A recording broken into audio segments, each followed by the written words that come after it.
Greenville, South Carolina. Hey, Howard, how are y'all doing this morning? I know. Hey, I love all you guys. And Fred, please do some more Benji and Scott DePace impressions. They just crack me up down here in the South. It's got that good Southern drawl.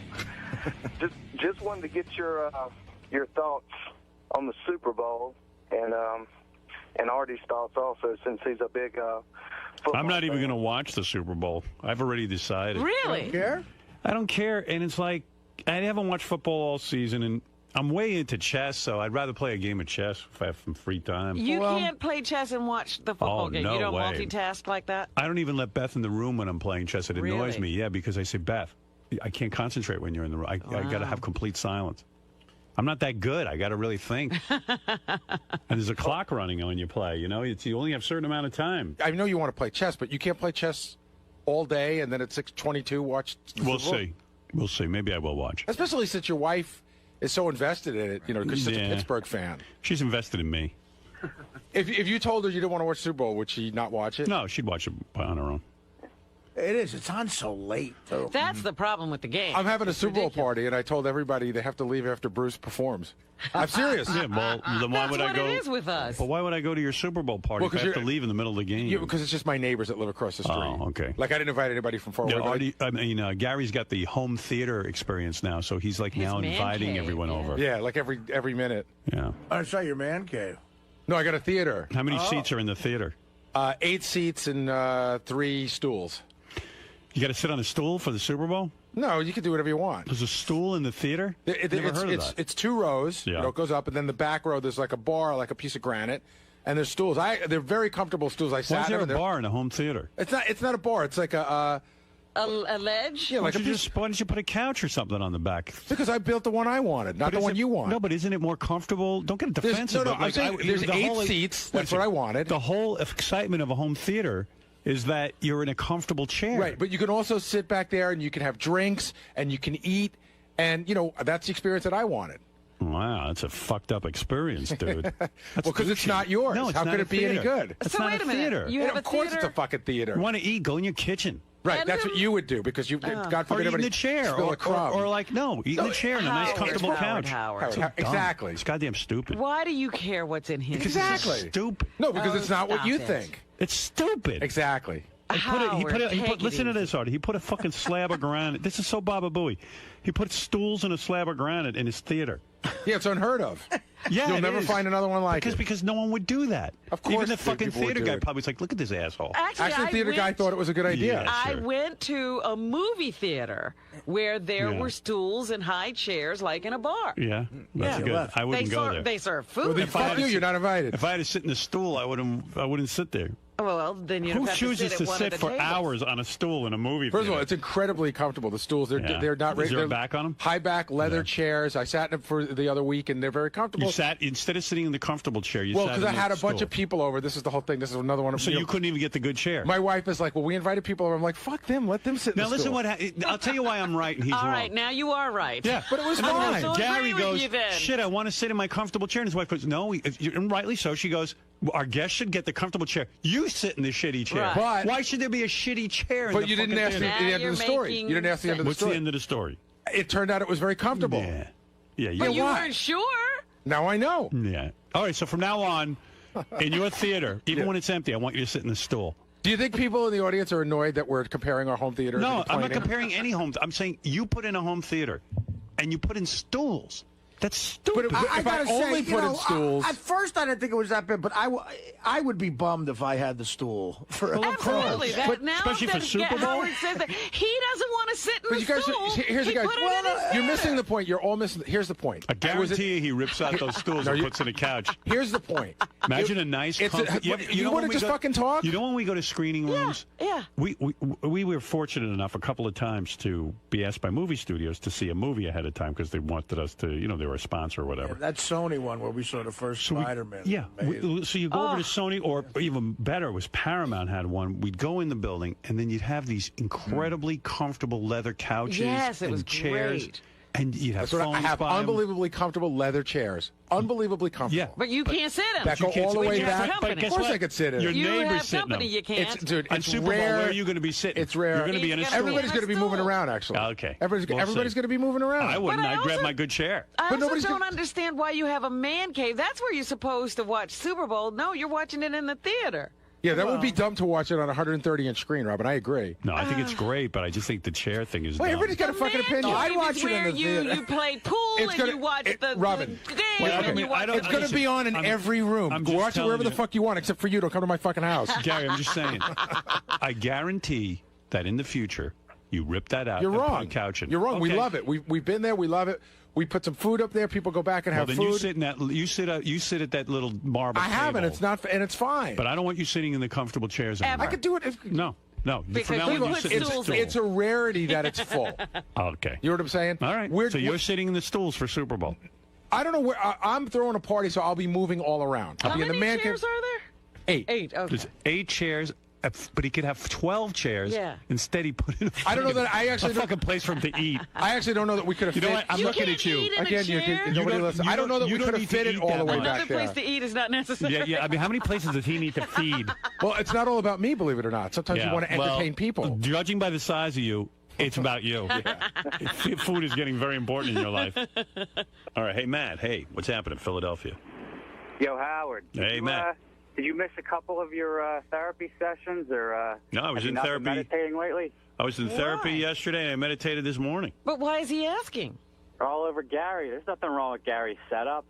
Yeah, Give him it's a just. break. I'm all about. I love when you rip on Gary, but man, you're like violently angry at him. I'm for not his, angry. It's just he always does things wrong. Well, when Howard explained, said that, I was on your side. But then when Gary said he was upset in his own home because he couldn't sit in one of the comfortable seats, I was like, well, then Howard's right. Yeah, you see, Matt, I know what you're saying, but Gary won't be honest about it.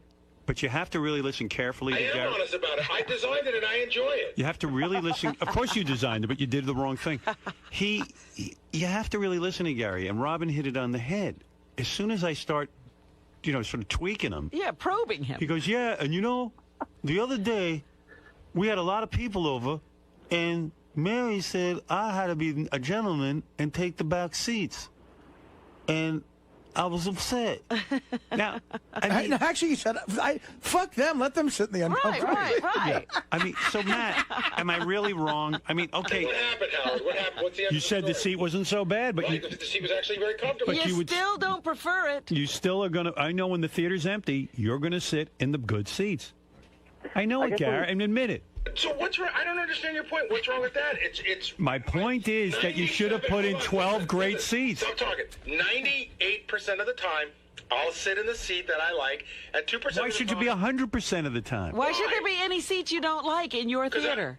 you know what? It turns out I don't not like any of them. No, I guarantee you, as soon as you go in there and it's empty, you're gonna sit in the good seat. Make You're every never seat going to good. watch a whole movie on the stool when you're alone. Admit it, you fucked it up. You're never going to watch any part of the movie on a stool when you're alone. I'm not admitting that. I like what I have. No, you don't. He's Everybody going thinks to you're like it crazy. now just to spite us. No, he's gonna change it. Robin, I'm long past fighting you. And I like that Gary, the guy who paid for the theater, has to give up his good seat. Right. Probably Aw. the kids get the good seats. The kids aren't comfortable in those horrible stools back there, Gary. Do you mind sitting on the horrible stool? I have a very similar setup, but I guess it's kind of like an onion. As you peel the top couple layers off here and get deeper into the story, it does seem like it's yet another example of Gary getting kind of shut out in the cold. And Yeah. I mean, think about it. It's hysterical. the setup in and of itself is kind of neat. I like it because I have a bar, plus I have a little theater going. But yeah, I've never been shut out or forced. Right. Yeah, you've never had to give up your comfortable seat. Right. And you know what? Put the bar outside the theater. Listen to him laugh. Matt, if I had a home theater like Gary, what I would do is I'd put a little bar Outside. That's where you'd want to drink and eat. And then I'd for a movie. You mean Gary can't get through a movie for 2 hours without having a full meal at his table? I mean, what the fuck is that?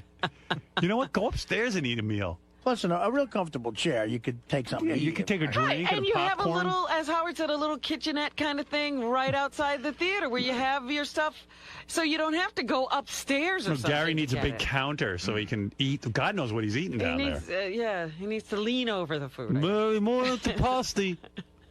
Yeah, both. I got 3 nice uncomfortable chairs, which Mary makes me sitting when the company comes. But Gary, you could have had a nice comfortable chair for yourself. Oh, it's not that bad. And plus, I got a big counter so I can eat. I go, Yeah, what are you eating? what are you eating? It's a 2-hour film. If at the most. What is he eating in there? You gotta have a Dude, meal. you know what? What do you eat in there? I'm laughing to even I don't eat in there. It's for events just like the Super Bowl party in the sense that people might want to bring food down and drinks and sit down in there and they don't want to eat on their lap. And that's exactly what it's for. And you know what? I stand behind it. All right. Well, you will be standing. You'll stand right at You'll be at that counter. the counter. You probably won't even get a stool that day. Maybe you can make a couch out of the counter. Put some pillows on there. Again, I bet they're really comfortable stools, but I mean, Right. if you really got me full of truth serum, if I had the stool, I'd be disappointed. Right. Imagine you go over to Gary's house now. Let's say he has 12 guys over to watch the game. Right. 3 of you got to sit. At least 4 of you got to sit in stools. Well, now, you're sitting there thinking, I got to get downstairs and get a chair. Yeah, like everybody's making a mad rush to the theater. I got a better idea. Don't come. No, but do you realize what you set up down there? It's like everyone's like, oh, shit, I'm in a stool. It's like going to the Like, let's say theater, I gotta Artie's get a good there, seat. and Artie's like, oh, fuck. Every other person's sitting on a nice, comfortable couch chair, and I'm in a stool. Damn, I was late and I got a stool. And Why when would you you look set like that up? when you're shaped like me nowadays, that ain't no fun. Yeah, then all of a sudden, Gary's in the awkward thing, like, Artie, wait, let me go talk to my neighbor. Maybe I can get him out of that chair, and you can switch chairs. I mean, it's like a nightmare when I you don't go. invite you assholes anywhere near my neighbors. now Gary's an usher. Excuse me. Let me go see if I can arrange for you to get a more comfortable chair, Artie, because of your large size. $20, you could sit on the couch.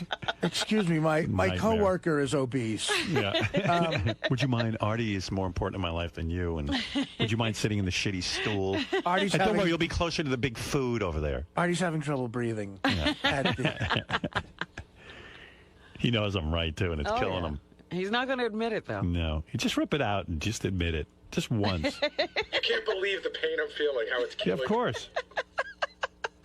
he ain't ripping that out. No way. Oh, no. Oh, excuse me. You can sit here until Artie arrives, and then when Artie comes, you're gonna have to move to the stools. But don't worry, you'll be closer to all the food. Artie Yeah, probably now- will stay all night anyway, and you can have the couch back. Now he's got to put up a reserve section for people he really needs to have the stool. We talk every day. We talk about when there's no guests on the schedule, where will the wheel land? Yeah. And it landed on you. Landed on your stool. Last night, I'm looking at the schedule. I go, no people. God Almighty, who's getting fucked? Let's today? take a poll, okay? Who agrees with me? I really want everyone to be honest. And, I really do. Artie, you said now that you thought I'm about gonna be honest with you. Don't you think you should at least see it? No, You told us we couldn't come. You told us that the chair. That's right. That's number one, and number two, you told us that the chair was somewhat lesser than the couch chairs. You said Somewhat lesser. Okay, fine. Why should you have somewhat lesser, Artie? Do you agree with me on any level? Listen to me. And I'm going to be dead honest with you. At first, when you were giving Gary shit, I was like, you're being harsh on him. But when Gary said 3 stools, my mind went to, that sounds awful. Right. To sit on a stool to watch a movie or a game. All right. I mean, I'm That's being dead one. honest with you. That's one vote. I would be disappointed in the stool, Thank so you. I'd say I have to agree with you. All right, so that's one vote. Gary admitted he would be disappointed in the stool. All right, Robin, Yes. I want you to be honest. All right. What do you think? Gary convinced me that you were right. Okay. When he said, I was upset because the neighbors were coming and I had to sit on a stool. Fine. Fred. That is a very compelling argument. I'm going with Robin on that. All right. Is there anyone, Benji or anyone, who wants to step forward and defend Gary's decision? No one ever heard of it. I didn't even hear a I don't see footstep. anybody stepping forward. I didn't hear one Benji's footstep. right here. He's You not closed the spiking voting up. before you can Well, even have I don't any. know who else would step. Okay, course. let's wait. Well, I did want to say. Yeah. Even if it offends me. For Howard's argument, could you have the bar and still have comfortable chairs?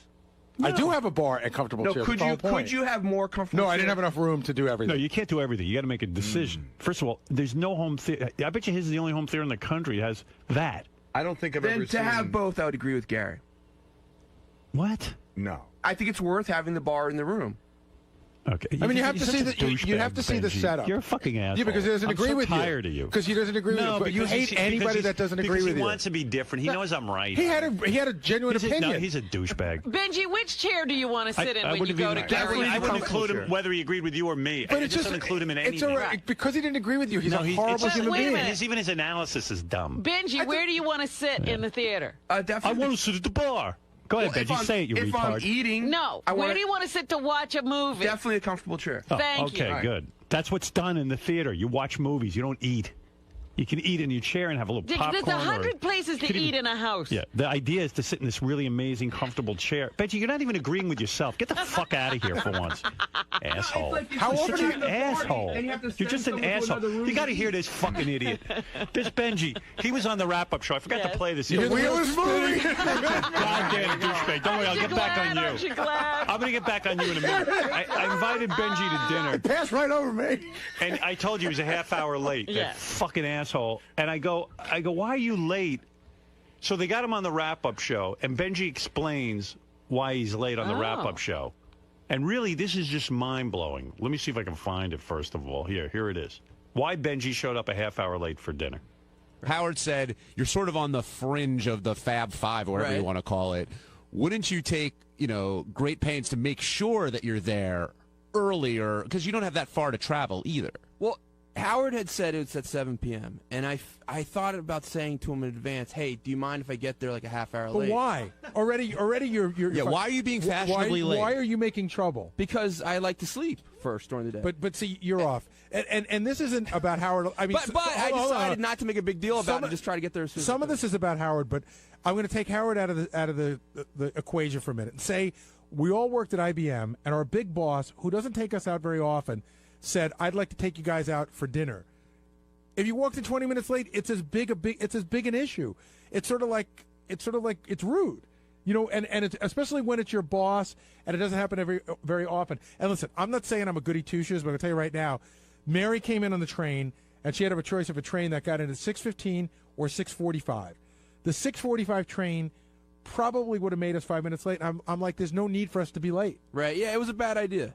Then you know how Howard... It didn't go over like the big hit that I expected. Well, you know how Howard is when it comes to stuff like that, too, in terms of punctuality. I guess, like, to me, maybe, because I like Howard so much and like you guys so much, I just looked at it as a casual dinner with friends. And when I'm Did going you out really look at it as a... I mean, I wasn't nervous about dinner, but I know, like, Howard's putting this on. You know he's so precise about these things. You know that he hates lateness. You know that he wants everybody... He's mentioned to us several times, make sure you're dressed right. He's very precise about these things. He wants it to run a certain way, and you're aware of that. Now, I'm not saying you have to agree with it, but I'm saying you're aware of it. See, I always think of if like there's a dinner more than like 4 people, you can be within like a half hour or so. Like that's based on what? I just think that I don't know. But you just made that up. Yeah, it's not in Miss Emily Post. But I never heard that from any. Like no. So like if it's more than if we're having 8 people at dinner, then you can be a half hour late. Yeah. First of all, if there are 3, he has to come on time. It's so retarded on so many levels. He goes, I was thinking of asking Howard if I could come at 7:30, and Gary goes, well, why? Yeah. And there's no reason why, just to be late. Well, he actually had a reason. I made dinner at 7 o'clock, and quite frankly, it's one thing if you have a dinner in your home and you're having a cocktail hour.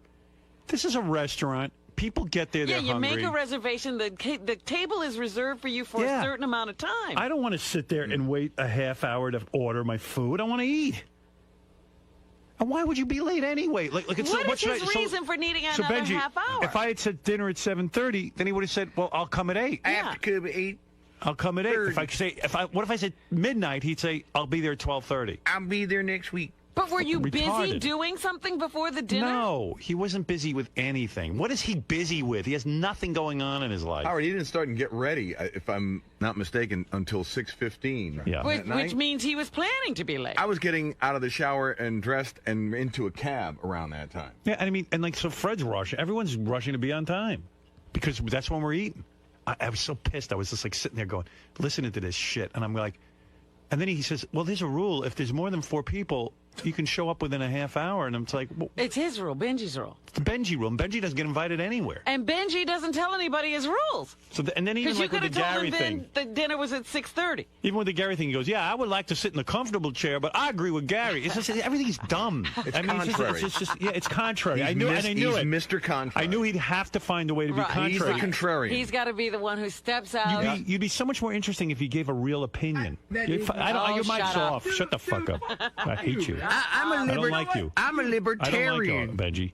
Fine. You don't I like respect you I'm a for your talent, but I don't. I'm a libertarian. Yeah, he's a libertarian. Dude, No, then- you're an And then he asshole. can't give his age. I'm I mean, a it's just like- vegetarian. what's your fucking problem? my fucking problem is you. No, it's not. No, it is. You had You're my you had problem. these kind of problems before I was around. No. Yeah, you did. Oh, Why my are you so God. upset? If Benji told me he was at home working on a cure for cancer, maybe that'd be a legitimate Right, excuse. If he yeah. was just on the No, verge of not the breakthrough. cancer. I don't want to do cancer cure. Yeah, right. I want Just to as I find. was leaving, I got a brainstorm, and I had to write it down because it's but- going to change the But world. Benji would be inventing. I'm making a magazine cancer. of women who have scoliosis. You'd be inventing a way to give people cancer. I mean, really, what is your problem, dude? Ay, ay, ay. I was Guy's so seated, disturbing. I was seated by 7:20. 7:20 is too late. We were waiting forever for you. That's That's all almost I can like say. half Benji, I will tell you Be this. on I'm not time. kidding. At 7:15, Howard turned to me and he goes, "Where the fuck is he?" I mean, and I said, I will never invite him to another thing say again. that. I won't. I All won't. right. I will That's- not invite you. Dude, that's You proved it to me. You don't want to be there. You're a waste Every of time. time you do invite him, it's a problem. There's always an issue. Just fucking show up. What's the problem, man? Who are you? I forget the last thing I invited him to, and he was like, well, is it okay if I tell you tomorrow Well, he or invited me closer to the an election event? night party, and I said, I have Mari go to some parties. Can I come to that one and another one? He said, no, I'm just coming to, if you want to come, just come to this one. I said, okay, well, I already obligated myself to another one. Thank you very Right, much. but already every confused. time it's something with you. It's never like yes or no. And who is looking for him? No one. And he gives you that look, No. like I got a problem. You know what? I get along very well with people. No, you don't. Yes, I What do. people? How many friends do you have? I have lots of friends. Yeah, sure you do. Let's compare our MySpace page, man. Oh. Come on. Well, you got me there. I do, Howard. I have lots of friends. lots MySpace, of you got close me. friends. Definitely have more people on your MySpace but it's not page. just me. You have. You have a MySpace page because you I have don't no have friends. a MySpace page. Yeah. But why do you let everything bother you so much? You bother me. And What? Gary's decision bothers me. It bothers me when people don't think. I don't. Gary built a theater where when he has more than 8 people, his wife goes, you'll have to take the shitty seat. And I think the decision was it's worth having. All right, a good. bar in All the right, I'm room. glad what you think. It's worth having a bar in a theater. You're so fucking retarded. That's a retarded thought. It is. Even Artie's laughing at you. And Artie's had some retarded I'm thoughts. laughing at the whole situation. But Benj, we've been working here for about the same amount of time. You know you didn't think Howard throwing a dinner at Danielle. You know that's not a casual dinner with friends. You know you got to be on It's not time. This isn't like a- TGI Friday. Yeah. It's not like a barbecue either, where it's kind of open-ended. People kind of show up you when they know, show and You know up. what? You know what? I'll tell you why you're out of your mind, and you really got to work on this because people aren't going to put up with it. If you'd come in and said, you know what, a terrible thing happened to me. I was on my way here and I got hit by a car, or something terrible. But you walk in and go, I thought that if it's more than 4 people, you could wait to come. Like, but why would you wait? Just come at time. And Why it's would I make a rude dinner? to everyone Why else would at I the make a dinner at 7 o'clock so you could come at 7:20 or 7:30? It's the more than 4 people rule. I apologize Yeah, that it of upset course. you. It was a nice dinner, and I apologize that it upset you. And then you don't I can eat. see maybe I'm and not then you didn't seeing eat it. anything, and then we have to wait for you. That was even more bizarre. Even that, the food, the ordering, I'm not everything through was a with dinner. problem. He finally orders something, and they won't order an appetizer. Everyone's having an appetizer. Right. Okay, fine. I order him an appetizer. Then he asked everybody at the table, "Do you want my appetizer?" No, Nobody I was didn't getting an know if you appetizer. were- was He goes, "I got was- one coming. Would you like it?" It is just like wanted to- chaos. And then he won't eat his main course. Right. No, We all Howard- finish the main course. Howard. He's just all sitting there, and then finally we're ready to order dessert. And he goes to. And He he's still says to the holding waiter. on it. He Yeah. says to the waiter, "This is the kicker. I'm not done eating yet." So now we're all sitting there waiting to order dessert for 10 fucking minutes, and he still doesn't eat his entree. That's exactly why you should show up on time. Listen, Yeah, you don't start eating before us so you can finish on I would time. be happy to. You're so fucked, and you're so fat. You know you want to just fucking slosh everything down. What's that waiting to eat? And I'm shit? not going to get an appetizer. I'm fat because like I'm not you don't hungry. eat much. I'm not hungry. I have no, a you're hungry. glandular issue. Dude, you're fat. You eat. Yeah, I overeat. But when I'm social, Oh, but when you're with us, you don't overeat. no. Well, now that's the time to overeat. But also, if I had let the waiter take the food, you'd be like, I just spent this much on the food, and now he's giving it back. So eat it in the appropriate time. Everybody take it in a doggy bag. I don't Everybody's care. plate was empty but yours. Seriously. Like, they gave us plenty of time to eat. And listen, the lateness has nothing to do with it. 'Cause I you're started such eating a the same fucking time you guys did. maniac, man. Your parents No, must I have know, just but- totally raised you like in an environment where you got to do whatever you wanted. I've met his true. parents. Do you not- His parents are fine. Benji's fucked up. Hey, I got a wheel spin for you. Lisa pulls me aside in the hallway yesterday. This is off the air. And she says, I'm really worried about Artie's penis. Why? She's like, again, she brought this up before. She said she's like, I He's looked at the picture. deflecting. Yeah, All right, but let's hear this. She That's said, creepy. I looked at the picture again, and there's no like penis bulge, and I think that the heroin's shrinking his penis. Did you really say this? And Yeah, I was I like, did. I was like, Let me see Lisa, that I don't know that picture. heroin does that. Maybe it does. Lisa's focused on your crotch. Yeah. Lisa, I really, try to that explain is her the how penis creepiest is- thing It I've is ever heard. not creepy. It's the Gross truth. sometimes. What are you doing looking at Artie's Your hands, crotch? you're all bloated. Your hands are bloated, and you have no No. penis. Lisa, what are you Lisa, talking he's wearing about? sweatpants. How would you see his Right. penis? Look, I'm looking at it. Well, if he had one, maybe you would see Oh, you something. can see outline of balls and dick a No, little you bit. don't. First of all, Let me take a look, this because is- I really didn't look at that. But that's the creepiest thing I've ever heard. What do you think? His cock's inverted? I think it's shrunk. No. From what? How would you know? Well, she thinks the heroin might have done something to it. You're that worried Benji about... did really well That's how deflecting. any man would look in sweatpants. No, You think so? Yeah. They're bunched up.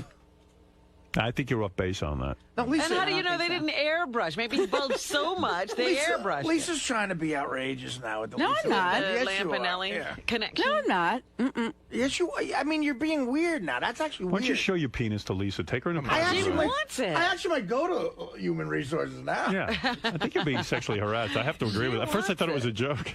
Lisa, that's gross. You're staring at pictures of his penis. you're I'm not being- staring at it. It just kind of when What he picture doesn't have have you one. seen of a guy where you can see his cock? It's not that you can see it, but I mean, if you have something to show, usually there's some but kind he's of wearing pants.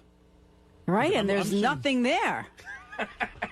You know, in a way, you're right. That I'm looking at my, like you can see the outline of my dick right here. You see a little something. Oh, Howard, don't show up. I'll be so embarrassed. I mean, she wants to see it. You're looking down at yourself? Yeah, I can see it. But anyway, Always a little something. Let me, Artie, stand up now. See if we can see any little bulge. Then he's wearing sweatpants again. Well, then this is a perfect test. See, turn around. Now you can see it. I see his dick. You can see the head of his cock. Big and thick. And it's going to go in your mouth. Why don't you try a bowl of Diet Cottage cheese first? All right. In your mouth? In your mouth. Let's see. Robin, how would it work? Let's say me, you, Gary, Mary, Artie, Fred, Benji, JD, Sal, and Richard. What's already too many people? No, that's 12, I believe. I think I'm right, but I might have lost count. Well, first of all- definitely J.D., Sal, and Richard have to take stool. No. First So of all, don't you think Gary should have to take this? Robin watches everything from the man cave because that's clearly the place to be. The No, theater's I stupid. said you do Super Bowl in the man cave. Right. No, but aside from Robin's comment, does Robin get a good chair? Listen, my guests will always get a good chair. But then you got to choose a couple of guests to sit in the bad chair. Yeah, who's sitting on a stool? Yeah. Well, right now I only have 3 stools, so that's Mary and I, and I'd say You going to Sal. put your wife in a bad chair? That's her idea. I'm telling you. She's the one. She tells me we're having this party. We were watching Slumdog Millionaire, right? Right. Right, some of the neighbors over. She tells me, Hey, can you give me a copy of that for my parents? yeah, My, if I my mom and dad want to see it. I think I have a copy All of right. it. And they're old. They can't get to the theater. So she tells me in advance we invited 3 couples, so that's 8 people. And then at the last minute we invited another couple. So I'm like getting ready to go down. Mary says, we'll sit in the stools, and I was like, why? And she's like, because we're you're we're the host. hosts. Right, she's right. Oh, so Mary and Gary are taking 2 of the stools. Who gets That's the right. 3rd stool? Yeah. So Sal. Sal. All right. Because I need to keep an eye on him. First of all, Howard's leaving early, so I'm taking his chair. But you see, I would feel so guilty. I'd say to Mary, "I'll sit in this stool. You can have the good chair." And See, there's right the rub. away But I don't have the now, choice. Your guests are taking I'm stools. going right, to give right. up my chair for Mary. I see. Uh-oh. Baba Booey's going to sneeze. It went away. It's made the strangest face. I thought he was having a spell. I got a tickle running around in there. I thought you were having a seizure. Yeah, I know. Really? Do we need to call someone? Yeah. I'm obsessed with your home theater. I can't tell you how freaked out I am. By the way, I just want to say I'm going to plug something. It's going to be featured in Sound and Vision magazine. They're doing Your a big home piece theater? on it. Yeah. I'm going to be getting a copy of that. You will be. Does it show the stools and it had the photographs have been taken, but it'll show everything. Okay. Hey, Gary, what is that gadget Gary thing you do? That's not you gotta be on the news doing like suggesting gadgets. Yeah, I'm going on Howard. I'm going on CW11 a week from this Friday, and I'm going to be the gadget guy. I'm going to be showing cool new gadgets. Oh, that's cool. Yeah, you're into all that high-tech stuff anyway. Hey, by the way, Scott the engineer is really angry that Gary has a home theater. Even with whether it's built right or not. He's like, doesn't it piss? He's going around telling everyone, doesn't it piss you off that Gary even has a home theater? Are you surprised that Scott secretly counts people's money behind their back? And now he'll come in here and deny it all. That's what really pisses you off. He won't even own up to what. Why don't you tell the truth for once? I will. Yeah, tell the everyone. truth. You're angry, right? I'll absolutely tell the truth, and I'm not angry. And I said it to my intern. Yeah, what'd you say? As a joke, right? I said, I'm going to go try and piss Sal off. And I wanted to see if he'd come and tell you. And he did. He went right to you. But meanwhile, you had the thought. Right. No. I wanted to try and piss Sal off. And I told my intern, I'm going to go and try and piss Sal off. So when it goes back to Howard, you know that I was doing that. All right. And he'll verify it if he wants. But meanwhile, you had the thought. Sal, You're so full of you're so full of shit. No, go get my intern. He bitches every goddamn day about everything. Why don't you just run to Howard? Why don't you just run in here and just fucking open your mouth? Wait, hold on, Scott. I passed you in the hallway. If I ever told you a secret and you could hold it in, if you told me it was amazing. If you told me it was a secret out of respect, like you're such a fucking asshole. Scott, you've told me a lot of secrets. Trust me, that I've never said. Okay. You passed me in the hallway and said. How? Because you said never mind the stools. How pissed are you that cocksucker has his own home theater? That's right. Yeah. I did say that. So you are bitter about it. I told my intern I was going to tell it to you to try to piss you off. But Scott, you still had the thought. But I'm not pissed. What do I give a shit? You're pissed off, Scott. I'm not pissed off. You're so pissed. I don't give a shit. Sometimes Scott one time drove me home, Howard. We got in his car. It's this little piece of shit jalopy, it's putting away. And Scott goes, look at my limousine. Well, that's true. That's true. Yeah, Freud would argue. I don't know. I go home. I got a mad. nice, comfortable, recliner. I don't have a stool. See, he's better. I got a stool. I don't care. You watch TV on a recliner? Yeah. Yeah. Well, you make more sense than he does. Do you keep the comfortable chair when guests come in? I got 2 comfortable recliners and a nice, comfortable couch in my den, and it's fine with me. You have a TV? Yeah, a little like 19-inch. No, I have a TV. I can't even believe it. I have an HD TV, too. Can you believe he has a TV? Really? He gets pissed at He was pissed when I mentioned all the people going to Gary's theater in my imaginary scenario, and I didn't mention him. And you didn't mention him. Yeah, I get reports on you all the time. All right. Thank you, Scott. What? Yes, Ralph. Hey, now. Hey, now. Can I do an impression of Gary on the wrap-up show? Sure. So here's the deal. Like I was telling the news department earlier, Howard had 4 hours to fill. I knew something was going to happen. I never know who it's going to be. Blah, blah, blah. Like the wrap-up show becomes him saying that, it was just a bit. You're not real. You don't really think it was stupid. I do. That was just a bit, I'll tell you one thing I do know, Rob. I think you're stupid. I wouldn't build a home theater and then put, like, a bench in it. Right? I mean, that's retarded. You want comfy chairs. That's the fun of a home theater.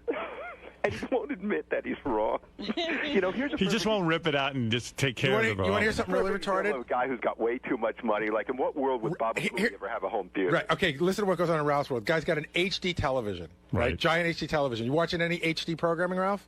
No. Why not? Well, yeah, actually I am. Blu-ray. No, but how come Ralph is too cheap or can't get HD? He won't get HD. No, I'm just not a fucking glutton. I don't need you have to have everything, Gary. I mean, Ralph, why would you think it's gluttonous? You got more shit Hold on. in that house. You think it's gluttonous to buy an HD television, spend all that money, and not have HD cable? You think that's gluttonous? Well, I'm not going to pay an extra $100. Because you're a cheap fuck. I'm not going to pay an extra $100 a month just so I can get my picture a little better. And why'd you buy the TV? Why aren't you satisfied with what you have? That's the big. All right, guys. If you can pick it up on the wrap-up show. You don't think that that's stupid? Well, I have a feeling that Ralph doesn't want to pay for the cable, so what he does is he watches Blu-ray and DVD on his high-def television. Why would Gary? Seriously, why would it pay an extra $100 just to get HD?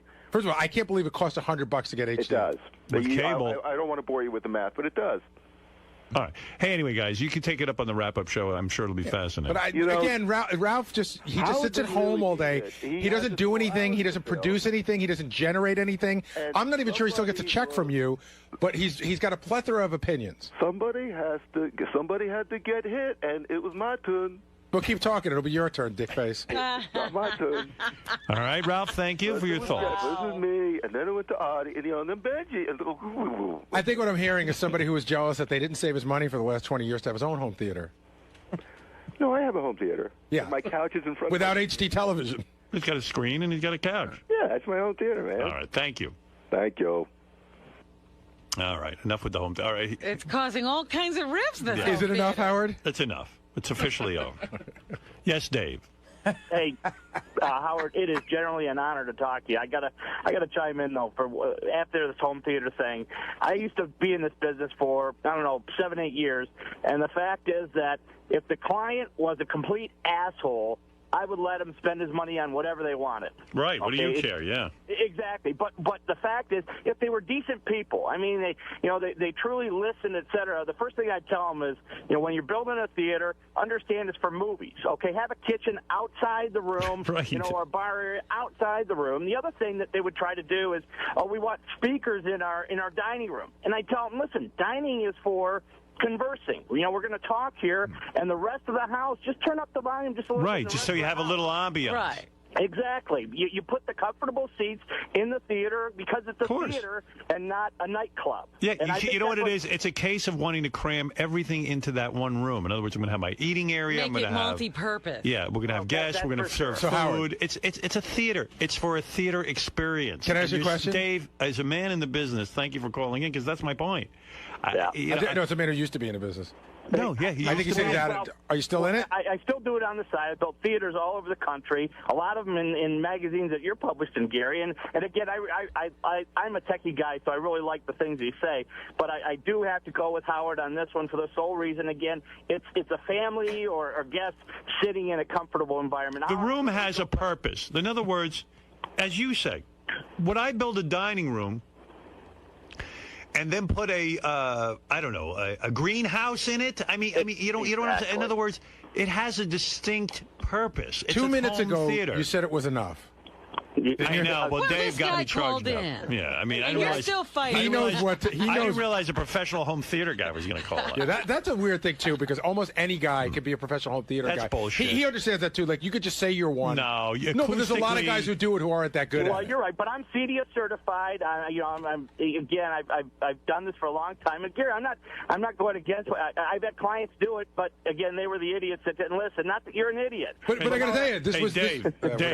Yeah. I'm building a swimming pool in my den. What do you think of that? I'm going to combine the purposes of the room. If you're not going to listen to me, I think it's a great idea. But otherwise, hey, why the hell wouldn't you listen to the people that you're consulting with? But I did listen to the guy. Would you be surprised to know that it was his idea? Well, I don't know. Dave, I'd love to talk wrong, but I'm in the middle of planning a shooting range in my kitchen. I'll see you later. That's a great idea, Howard. Thank you. Yeah, if you could help me build that, thank you. You got it. Right. I'll spend all kinds of money. Honey, I'm hungry. I got a kitchen in my theater. I mean, if I'm going to be down here shooting, I like to eat. Have a sandwich.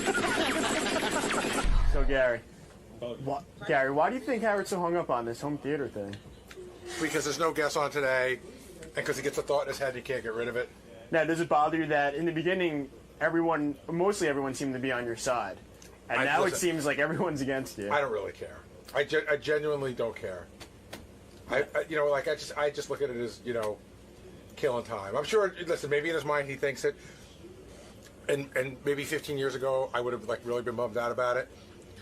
It's my house. I like it. He doesn't have to use it, so it works out really well. Do you think any of them are ever going to see your home theater or anything? This guy slammed in the email about Gary's screening room. Oh, really? Howard, you narrow-minded dipshit. Gary's right. Any idea that isn't yours is automatically wrong. You have no effing idea what Gary's home theater looks like. Oh, no, I just saw it in a picture. I was absolutely right. He's got 8 beautiful, fantastic chairs. Those chairs look really comfortable. Like, I would definitely sink into one of those leather chairs and watch a movie. And if I had to sit on one of the stools, I'd be pissed. Because I'm there to relax in somebody's home theater. You wouldn't be watching the movie. You'd be glaring at the people in the comfortable chairs. Here's another one. Howard is so neurotic. To critique Gary for how his theater is set up is completely ridiculous. Well, you know what? Then the whole show is ridiculous. Because it's just, I hear something like that, and I go, well, you mean you have... It bothers Gary. Forget about me. Gary goes, yeah, well, the other day, Mary said I had to sit in one of the stools because we had company. And it's like, well... Like Robin pointed out, it bothered Gary. Howard knows nothing about gathering and watching sporting events at a house party. Gary is absolutely right in that during a sports game, some people want to snack, and eating out of your lap is a pain in the butt as well as an accident waiting to happen. The theater is not just for watching movies, and even if it were, what's the difference if there's an eating area with some nice bar stools? Look at the stool and then look at those leather chairs. Which would you rather sit in? So when he's using his theater, he's relegated to a shitty chair because he wants that dumb bar that he uses once a year. I mean, they're nice stools for a bar, but not for a theater. And by the way, and look at the stupid bar area. It's not even a bar. There's not even booze or anything. All it is just a slab of marble. You put the booze out when there's a party, dickhead. Yeah, good. And so when you have a party, go sit in one of your shitty chairs.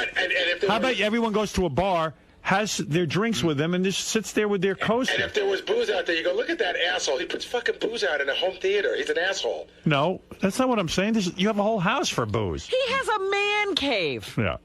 But that's not where people want to watch the Super Bowl on the big screen. No, so do you make a drink and then you bring it into the theater?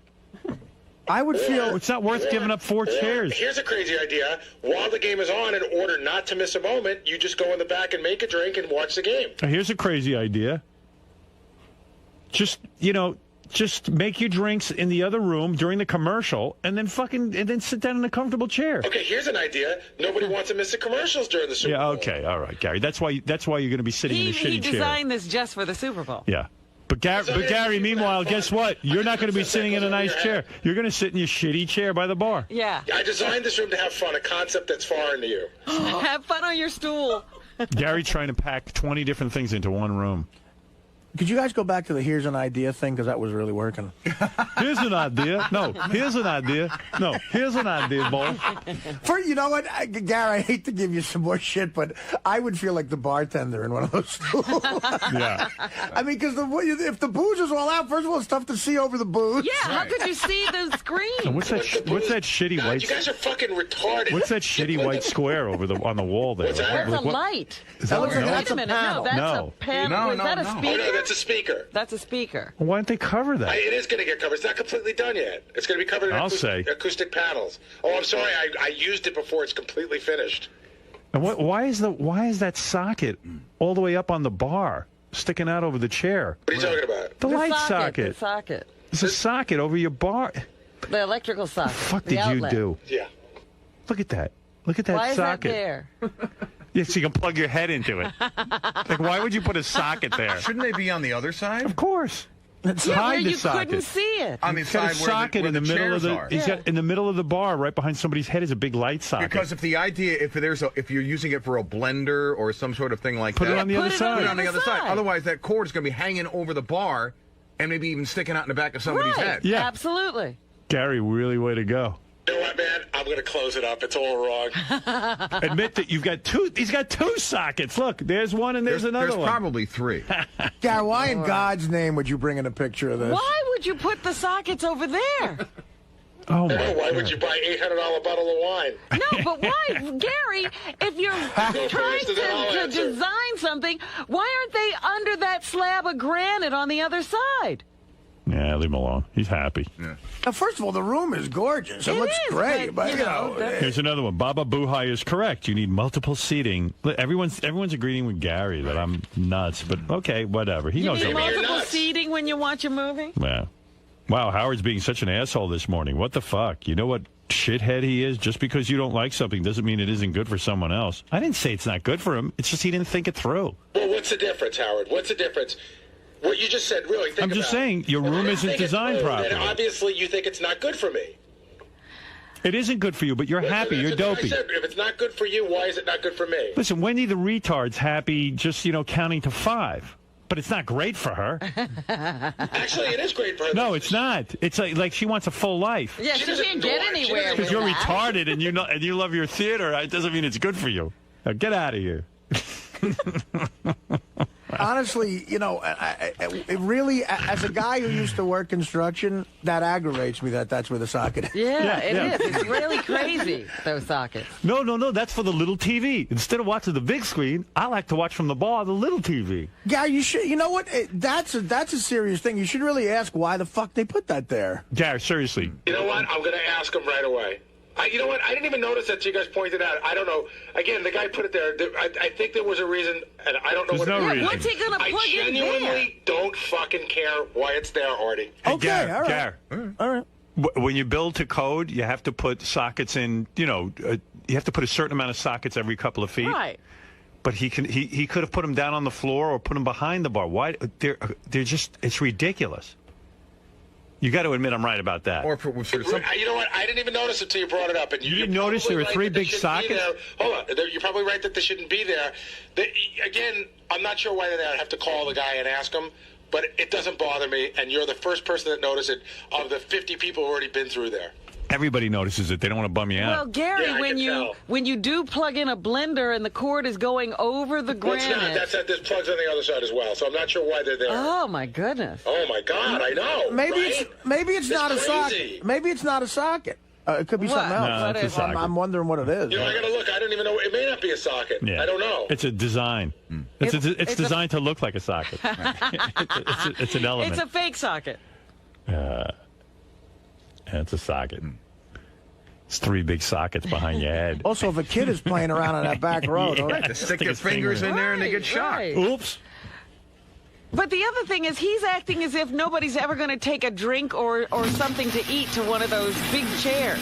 They're all going to do that. Right. I'm not saying that. I'm saying that you have. Fuck, I don't know what I'm saying to you, cunts. We're all That encompasses all of you. Not It just bothers me that my producer makes poor decisions. You know what I mean? One of the poorest was working for you. What is it, Ralph? I'm wondering about the marble. Isn't the marble kind of weird too, to like have all that wood and then all of a sudden like have a big slab of marble back there? Well, what you're talking about is that the wood is too light. It should be dark. The mustard-colored walls are kind of like weird, right? It's a nice theater. It's just the only problem I have with it is those. He's got those bar stools that nobody wants to sit in while they watch a home theater. Those chairs look amazing. Yeah, aren't they great? They look super comfortable. Those 2 horrible things in the background. Right. He blew it.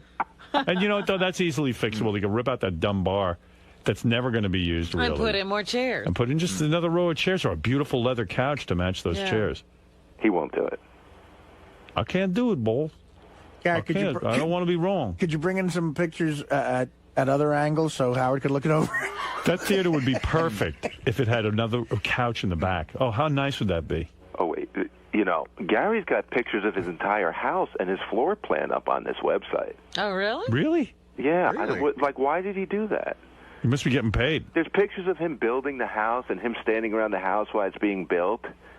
Yeah, they're all pictures inside the house, Ralph. Yeah, but why would you do that? Why would you let somebody? You put your floor plan up on this website. Yeah. Are you getting paid for that? That's an article that's like 2 or 3 years old, but I'm not going to explain to Ralph why I do what I do. Why did you do it? Explain to Howard. I don't want to. So you did it? Because you know why, Ralph? That would gratify you. But Gary, I got a feeling you did it for no particular reason. It's not no particular reason. You're proud, I guess? No, I don't want to talk about it. I'll talk to you about it off the air. What, does it increase the value of the house? No, it has nothing to do with that. Dude, my house was in a magazine, so therefore it's worth a lot more money. Oh, it has nothing to do with that. Oh wait, I gotta find the. There's no good explanation for why he put his whole fucking house in a magazine. The explanation's probably as good as why there's stools back there. Well, then it's got to be funny. It's not funny. The stools don't bother me, but I don't want to have to sit on them. Mary made me. There's snapshots of his whole house. Really? I got to look at that. Is this then, like, address? Gary, Howard, you did look at it. It was the original magazine article from like 2 years ago.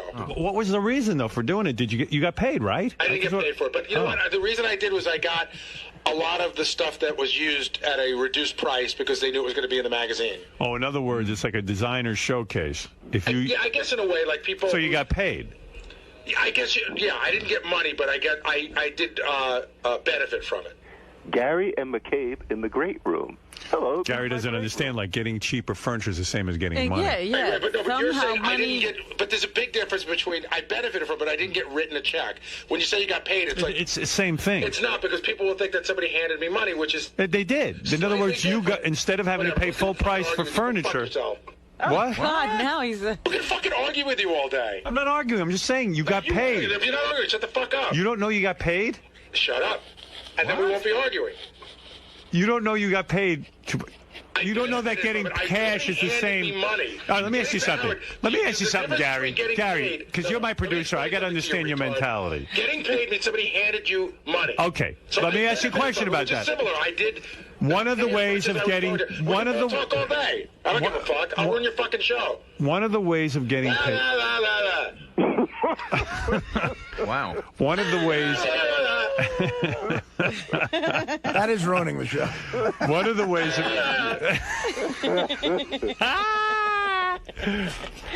I was saying. No, I can't. I'm laughing too hard. Howard.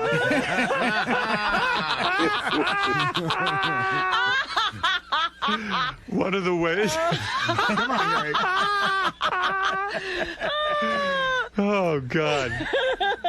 All right, I give up. It's so much fun to fight with Gary. I was going to say to my audience, and not to get, no, this is something else. One of the ways of getting paid in life is receiving actual money. Well, like on game shows, at the end of it, they say items have been furnished in exchange for promotional. Gary, would you agree that on Let's Make a Deal, those people are getting paid? Oh, they're winning prizes, which is a little bit different. I mean, at the end of the day, you're benefiting, but they're not getting paid. To me is somebody hands you money. All right, can I ask you a question then? A serious question. Don't you think you're getting paid? Let's say I say to you, the box of tissues over there is $50, but I'm going to give it to you for $25 if you let me take a picture of you holding the boxes. Wouldn't you say that's the same as getting paid? Because you would have had to pay $50. You know what? It's semantics, because in my mind, it's not getting paid. That's not getting paid. I'll tell you what. It means you got a deal as opposed to getting paid. Let me ask you this. It's the same thing. The money that you save on that furniture, though, or whatever we're talking about, do you have to pay taxes on that money? Do they consider it income? No. Artie, do you think that you got paid for the man cave? You think you were paid for that? Well, I was just going to bring that up as an example. Look, I got about 80 to 100 grand worth of free stuff. I mean, sure. Would you say you got paid? Yeah, I mean, I would. I'll tell you why, Garrett. Because I would have had to do the same thing up there without them. So I would have spent money, but. That's interesting. Do you have to pay taxes on that money? Absolutely. It has to be declared. Yes. It has to be declared. So if it's being declared, then that's paying. That's getting paid. I would think. It's income. Right. It's income. If they consider it income, and my accountant did say he's got to know about all those figures too. So he's going to have to pay tax. I'm going to pay taxes on what I saved. Gary's saying, yeah, right. Garrett, I'm telling you, don't be cabby. Tell your accountant to pay taxes on that shit. Right. That's right. Absolutely. All right, Ralph, thank you. There's a picture of Gary with the cable reels, which is very interesting. What are the cable reels? Gary, the caption is Gary in the basement with cable spools. Hey, yeah, look, there's Gary's house. Everything. And there's Gary's wires. And There's his wiring. There's a picture of him working the TiVo. Gary works his HD TiVo in his bedroom. Do you think he really can? It's a tech magazine. Is that what you're saying? Where do you see that? Jesus Christ. It's a magazine called Sound and Vision. And I didn't even know the online part was still up. But He looks like he's in Edison's basement with all those wires. The whole premise of the article is I sort of represent their core reader. So if somebody could build a house from scratch... Core reader? Core. Oh, I thought you said poor reader. Core reader. Yeah, This is calm down, Ralph. I said something you can't jump on. And so the premise of the article was if one of the core readers could build a house and do a lot of the wiring and technological stuff, what would they do? That's what it is. It is Gary pointing to some wires in his basement. Look, here's a close-up of Gary's street sign. and the street name and his address. The house is beautiful. House is beautiful. All right. That's a gorgeous house. Beautiful. And if you keep going, you can see the floor plan. I saw the Why floor did they plan. have to put your floor plan up? I mean, that's crazy. Because that's important. You should be able to find Gary when you need him. Because the core readers want to know the entire floor plan when they fleece the joint. They don't have to worry about bumping into walls. They Yeah. know where all the doors Yeah, are. let me take this opportunity to point out that I have an unbelievable security system with 4 cameras and all sorts of other stuff in case Ralph's getting any wacky ideas. Page 24 is how to decode that. Right. I'll be by later. Along with Google Maps, I'll be tracking you down. All right. Thank you, Ralph. Bye now. A lot of super fans want to build the same exact house Gary has. That's what's going on. Yep. I just said to my builder, can you just give me Gary's house? Give me one of those. I don't need an architect. I Yeah. want Gary's house. Well, I've been over his house. It's a nice house. It's a beautiful house. I Yeah. just saw pictures. But I was over there before the home theater was built. If I had been there, I could have helped him. You could have helped him out. But no, he has to do He everything on never his own. told you he was thinking of stools. He should come to me, Wolf, I'm thinking of stools. I would have said, here, take a stool and bang it over your head. A stool. No one wants to sit in that stool. Wolf, I'm going to put 2 stools right back here. This picture's only convinced me I'm more right. I mean, my God.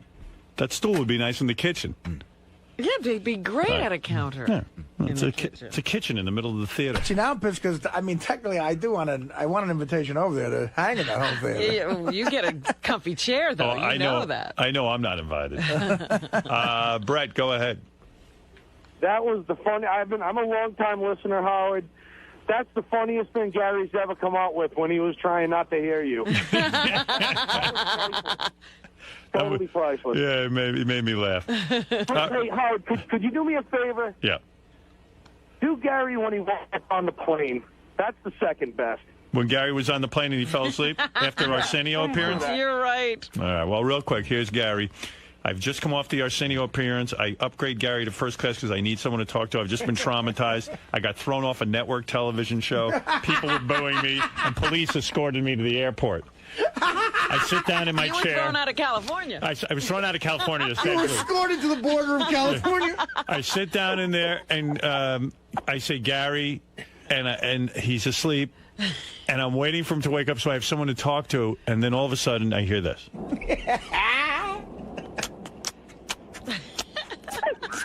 Now, that's the sound of Gary's mouth being very dry and him sucking on his teeth because he's waking up and he's thirsty. It's 2 hours into the flight already. There it is. Oh, hey, Wolf. The orange juice. Excuse me, miss, the orange juice. Then he gets the orange juice. I go, Gary, can you believe what happened on Arsenio? Oh, yeah, it was so bad, Wolf. It was really terrible. And then he just falls back asleep, and I'm sitting there going, Gary said it was really terrible. But, Gary, don't you think it was funny, though? But it was funny, right? It was worth it. I'm going to go back to sleep, Wolf. Oh, my God. Can I just say something? I know exactly I what wish you're Sitting next to a beaver. I wish somewhere in there was one lie, but that is so accurate. I was so mad at you.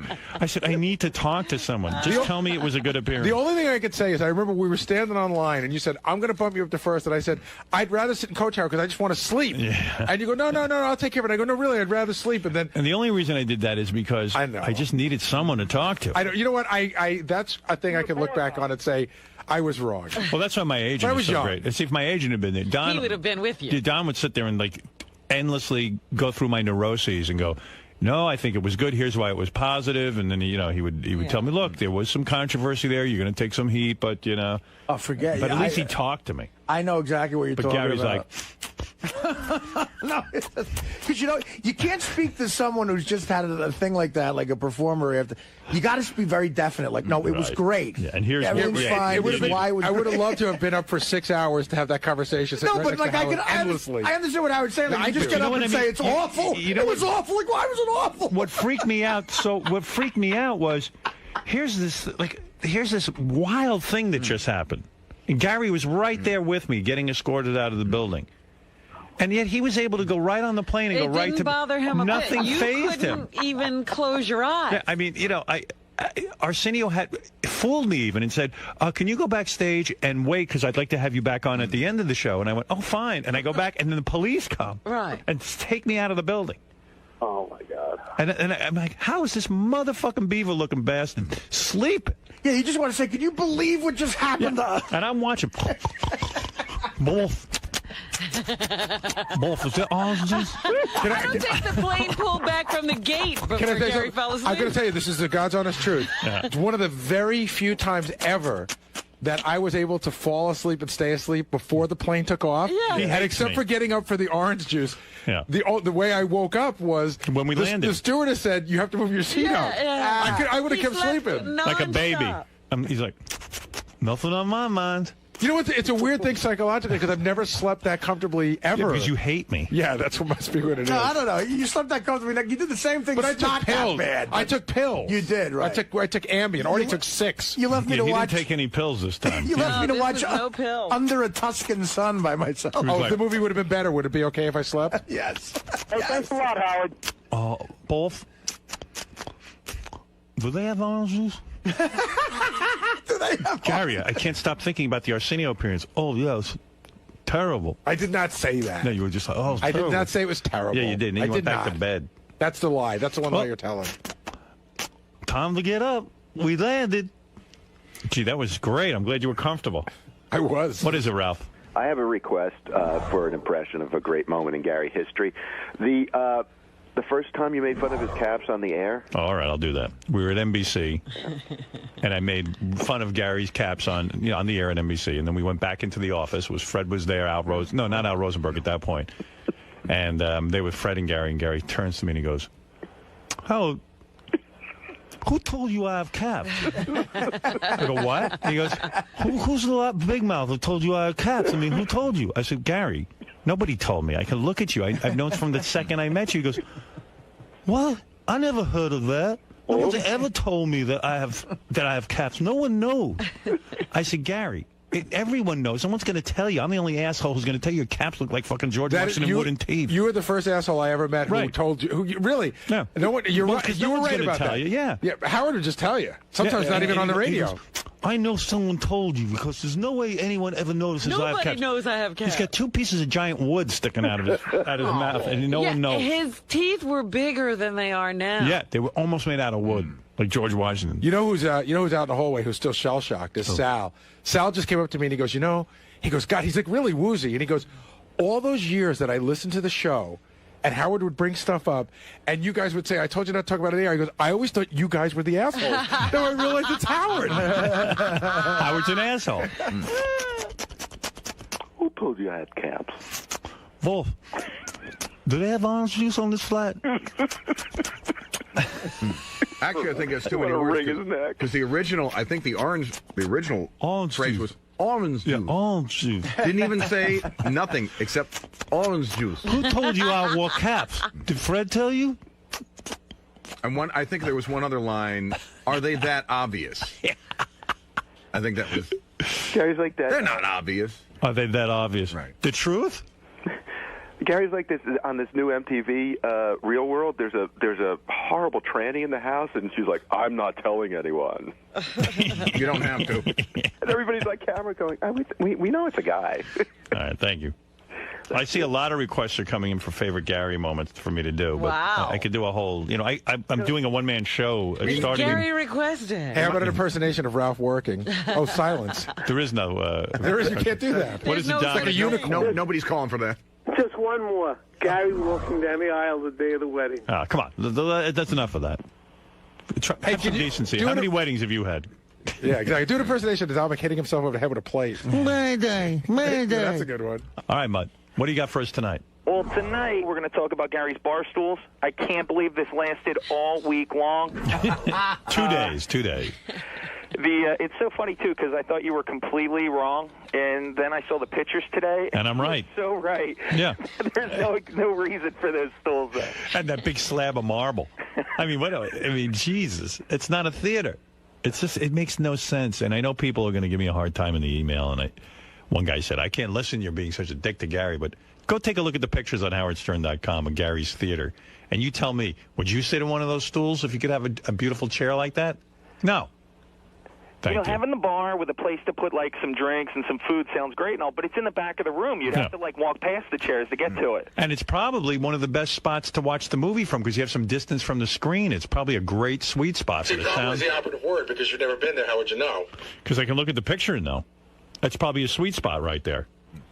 All the way in the back of the And it'd be really nice, too, if there was a big, long, comfy leather couch back there. Then you could, like, lay down and watch a movie, which is really nice. Put a few cushions down. It would be so fucking great, but he ruined it. And he'll change it.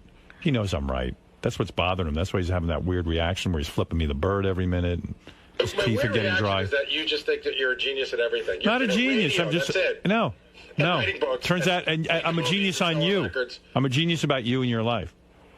Also, Garrett, it turns out we were talking on the commercial, too. You should consider moving somewhere else. The Connecticut, why, I get the Connecticut. I think the house is beautiful. I think there's a lot right in Gary's life, but he made a home theater with that dumb back fucking stupid bar stool that he hates. Is it possible? Seriously, is it possible that I'm enjoying it? No, you even said to Robin yesterday on the air that you don't enjoy it. I did not. You said to Robin, I don't want to sit back there. My wife made me sit back there. I've been in that theater 25 times, and once I sat in the stool. And you were miserable. Did not say I was miserable. Okay. You were miserable at the thought of it. I did, and then when I sat there, I told you that the seat was way more comfortable. It wasn't so bad, but it wasn't like the big comfy chair. You know it wasn't. I agree with that, but how often are we talking about that? And that's what you wanted. Gary, this Sunday you'll be in a stool. Where are you going to be this Sunday, Gary? In the stool or in the big comfy chair? $800 wine. Where's he going to be, Rob? He's going to be on a stool because he has guests. Right. It's just that, Gary can't stand when I'm writing. He's going to be sitting there like a big-toothed gargoyle in that chair. And he's going to be thinking of me. He's going to be sitting in his stool, on his stool moping. Yeah. Thinking of you. And he's going to be miserable. He's going to go, wow, I built a theater, and here it is Sunday, and I'm sitting on a stool. Big bubble over his head. Howard was right. Yeah. He knows I'm right. And that big slab of marble, what's he going to do with that? He'll be sitting there leaning on it, eating. Yeah. Which is something he don't need to be doing. So, Gary. Don't even. Gary, this home theater thing will not die. It won't. Now he's nitpicking about where outlets are? Outlets are, and your speakers in the wall. Right. Are you going to plan on doing anything about it, or just let it roll Absolutely off your back? not. These guys have a theory that I'm very disappointed that they pointed it out to me, and I'm dying to change everything, and nothing could be further from the truth. It's one of the most amazing things. I've wanted one my whole life, and I told John Hine it's more than I ever imagined it would be. I love going down to that room. My family loves going down to that room. We have no issue with it. The only people that have an issue with it are the people that have never been there. Is this going to, ruin your Super Bowl Sunday? Not even. Is it going to be in the back of your head at it's all? It's not even a little. It's not going to ruin it at all. I'm having very good friends over, people who appreciate the room and appreciate me, and we're going to have a great time. We're going to watch the Super Bowl. I would have to be retarded if I sat down to watch the Super Bowl and I couldn't concentrate on the Super Bowl because I'm thinking about what these assholes said. Some person from Carson's Ribs called Gary and said, hey, this guy, Jeff, the drunk, keeps calling, and he says he's from the show, and, of course, we'll give him free ribs if you okay it. He wants free ribs, and he's demanding free ribs. And Gary goes, listen, this is ridiculous. So this was not a bit. No. He was trying to get free stuff. He's trying to get free stuff. So Gary said, under no circumstances do you guys feel any pressure. He's in the whack pack. So they said, no, we're just sending him ribs. They told him they're going to send him ribs for some reason. So then, like a day or two later, the ribs hadn't come. He called him up and started complaining. He said, you're giving me ribs and they're not here. Right, yeah. No, that's what he does. That's what he did with me. That's his MO. That's what they don't understand when they're dealing with a whack packer. That's what they're going to get. Where the fuck are my ribs? They're not going to appreciate Then he gets belligerent. You said you're going to give me free stuff and I got to wait 3 days? Because he's the type of guy. You'll say, okay, I'll give free stuff. Then if you don't get it to him, he'll sue you or something. No. I'd given him $600 to give out those flyers, and he wanted it 3 days in advance. So I said, I even okayed that. Right. And who even knows if he gave out the flyers? And the next fucking day, he was pissed it wasn't there. Yeah. So the Carson's Ribs people now feel weird because they want to send him the ribs just because he browbeat him into it. Rid of him. But I don't know. So should I say they should send him ribs, or should we just say no? We'll tell you when to send him ribs. Well, look, I don't think he should be pressuring our sponsors into getting ribs. And I don't think bad behavior should be rewarded. Right. Oh, here he is. Hey, Jeff. Hello? Why are you calling Carson's Ribs asking for free ribs? That's not their thing, and who are you to do Hold that? it, Howard. I know that Jeff is calling with an apology right now, right? Of course. Of course. What's going on, really? Honestly, what's going on? How many times did you badger them? I heard it was like for weeks. No, it wasn't for weeks, first of all. What gives you the thought that you can just do that? I had a relationship with Donna. With who? Donna. Who's that? She's the owner. But what's your relationship with her? He called her and badgered her. Right. I don't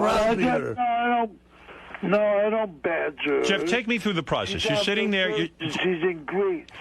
Jeff, take me through the process. He knows the owner of the company's in Greece. Yeah. Well, that's what she told him, to get the fuck away from him. I'm going to Greece. Leave me alone. The girl told me that I contacted, I forget her name, but she told me Donna's in Greece. Yeah, Donna's on a mining mission in South America. Jeff, take me through the process, okay? Because I know, like, you call Howard TV every day asking for DVDs. Well, remember... Like, you don't take... take me through... Like, you don't take the hint. Like, if somebody doesn't call you back the first time, you don't give up, right? Like, you just call and call and call because you have nothing to do all day. Pretty much. Yeah, and what happens? You get this obsessed thought in your mind that this is your mission. I got to get DVDs, or I got to get Carson's Ribs. Why Carson's Ribs? Like, how did it first occur to you to pick them out? Like, because I think of you as a shark. You're swimming through the ocean, and you somehow, like a terrorist, you get a hold of a thought. Yeah, what is this relationship you have? Yeah, I think why didn't you focus on Audemars Piguet watches? Like, why Carson's Ribs? How did you first come to obsess on them? You can't eat a watch. No, well, when, remember when I got hurt and when I was in the hospital and stuff? Right. And they sent me ribs. Oh, no, the first ribs I got, I won from you guys. Okay. All right, so that started it. Carson's Ribs. Yeah. So that started it. Then I called the number. You know, you sent me the certificate, and then I started talking with Donna. Right. And so then my mother died, and she sent me some ribs. You know. Right. And so I just liked them. That's all right. So Donna was nice to you. She heard about your mother's death, and was nice enough to send you ribs. So then, at some point, you decided to pick up the phone and begin calling. What? So anyway, she sends me ribs. You know, from now and again, she sends them to me. Right, out of the goodness of her heart. Right, and you know, I thank her and stuff. It's not Sure. like I just go around. I'm not like Eric or nothing. All right, but somehow it went from whenever she decided out of the goodness of her heart to send you ribs, it went to, now I will call and begin asking for ribs. That was, yeah, I guess. Yeah, and then from what we heard from our sponsor is that you were relentless. You really focused in on them. I wasn't relentless, but... Well, okay. Jeff, you may not see it that way. How many calls a day did you make? No, I only called once a day. Once a day? For how long? No, I mean, it's not like I called day. You know, I called and she said she was going to send them, and I waited almost a week. And I called her again. I said, yeah, I never got those ribs. And I only called her like maybe 2 or 3 times. That's it. Do you think you're like a stray cat who gets fed once, and then once they get fed, they just keep coming back for more and more? Is that who you've become? I guess so. I mean, I know you call our back office at least twice a day after the show, so there are certain things you zero in on, and you just call and ask for free stuff. You know what he zeroes in on, Howard? Yeah. Anybody who's nice to him. Right. He smells a mark. Right. Right. Donna was a mark. Hey, Doug. Hey, you know. No, of course. I'm just getting badgered by Jeff for these DVDs from Howard TV. He doesn't have Howard TV. He can't get it. So I told him I'd get him DVDs, but that was the mistake. It's like sometimes 10 times a day I'll see his number on my phone. And what do? You just ignore it at this point, right? Yeah, I mean, I'm going to get it for him eventually. When I say once, I'm going to get it for you, I'm going to get it for you. But you don't have to call. And then if he doesn't get me, he'll go around the office. And keep badger. Now he's got you because you've made him a guarantee, and now you're not keeping the word. He'll call the operator and say, give me anyone from Howard TV, and then he'll go through like 3 or 4 people saying, I need these DVDs, and he's like obsessed with it. And that's why, Jeff, I don't believe that you called Carson's ribs once a day for 2 days. Of course not. What did Donna say when you spoke to her? I didn't. I got an email from the person who does their ad buys and said, "Listen, we're a little freaked out. Jeff is calling here asking for ribs." Right. And we don't know what to, tell them that he shouldn't be calling the office to bother them. You would think that if anything, Jeff, you'd call me, and then he knows he can't go up that. I'm a hard ass. He can't go up that road. Yeah. But I think that they're a little freaked out. Call them and say absolutely not to send them the ribs. Okay. Yeah, he's being absolutely. Yeah, he's being obnoxious. You have to earn those ribs. And then I could see you like getting in that trailer with the ribs, and there's ribs all over the place. You don't clean it up. I don't know. It's like then you shit out the ribs, and then you need more ribs to put in your fucking stomach, and it's just a disgusting. They are very tasty. It's not even that he gets the ribs; he just badgers people, and then he starts yelling at them that he didn't get the ribs yet. Believe me, I know, man. I've been through his wrath. Yeah. And can I tell you a story? This goes back about 5 or 6 years that I never told. Do you know what I'm going to tell, Jeff, about the holiday gifts that you badgered me for? This goes back to the... you remember this? So anyway, he calls me sobbing, and I feel bad for the guy. Right. He says, I can't afford anything for my family. I don't have any money for presents. I can't get anything from my family, my mother. Wait, Artie's going to give you a reading. Hello, Doug. Yes, Artie. I mean, yes, Jeff. It's Jeff. Listen, man. I can't get anything for my mother. I can't get anything for my brothers. It's the holiday.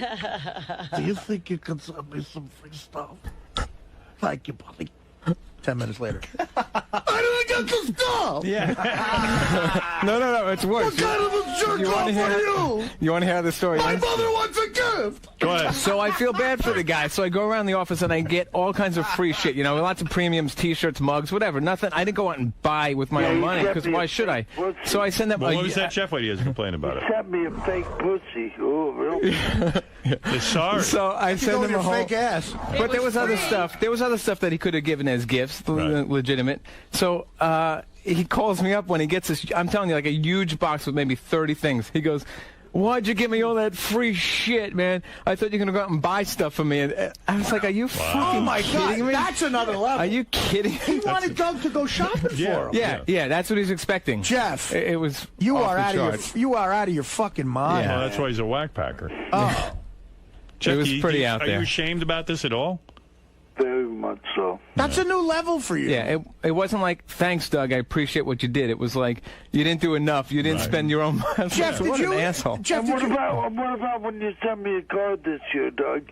I called you twice. You did. See, I like Jeff. I like him, but every time I want to like him more. No. He's a nice. With the picture of your kid and stuff? No.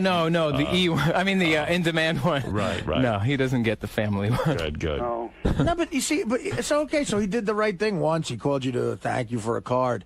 Jeff, did you expect, did you envision Doug going into Barney's and buying shirts? Out of his own pocket. Did you want him to call you and go, "Listen, what color shirt does your brother wear? Because I'm at Barney's now. I'm going to buy it for you and get it." What the fuck did you think was going to happen? I don't know. What did you what did you want? What was your fantasy there? Yeah, what did you think? Because you obviously had something in mind that he didn't do. What was it? What was your source of your thought there?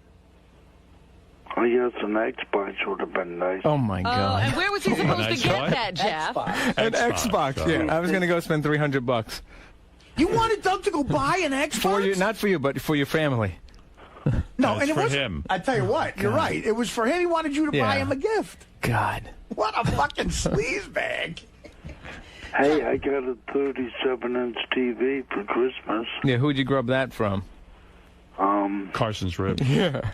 No. I stole. Hi, is this Carson's TV guy named sets? Chuck.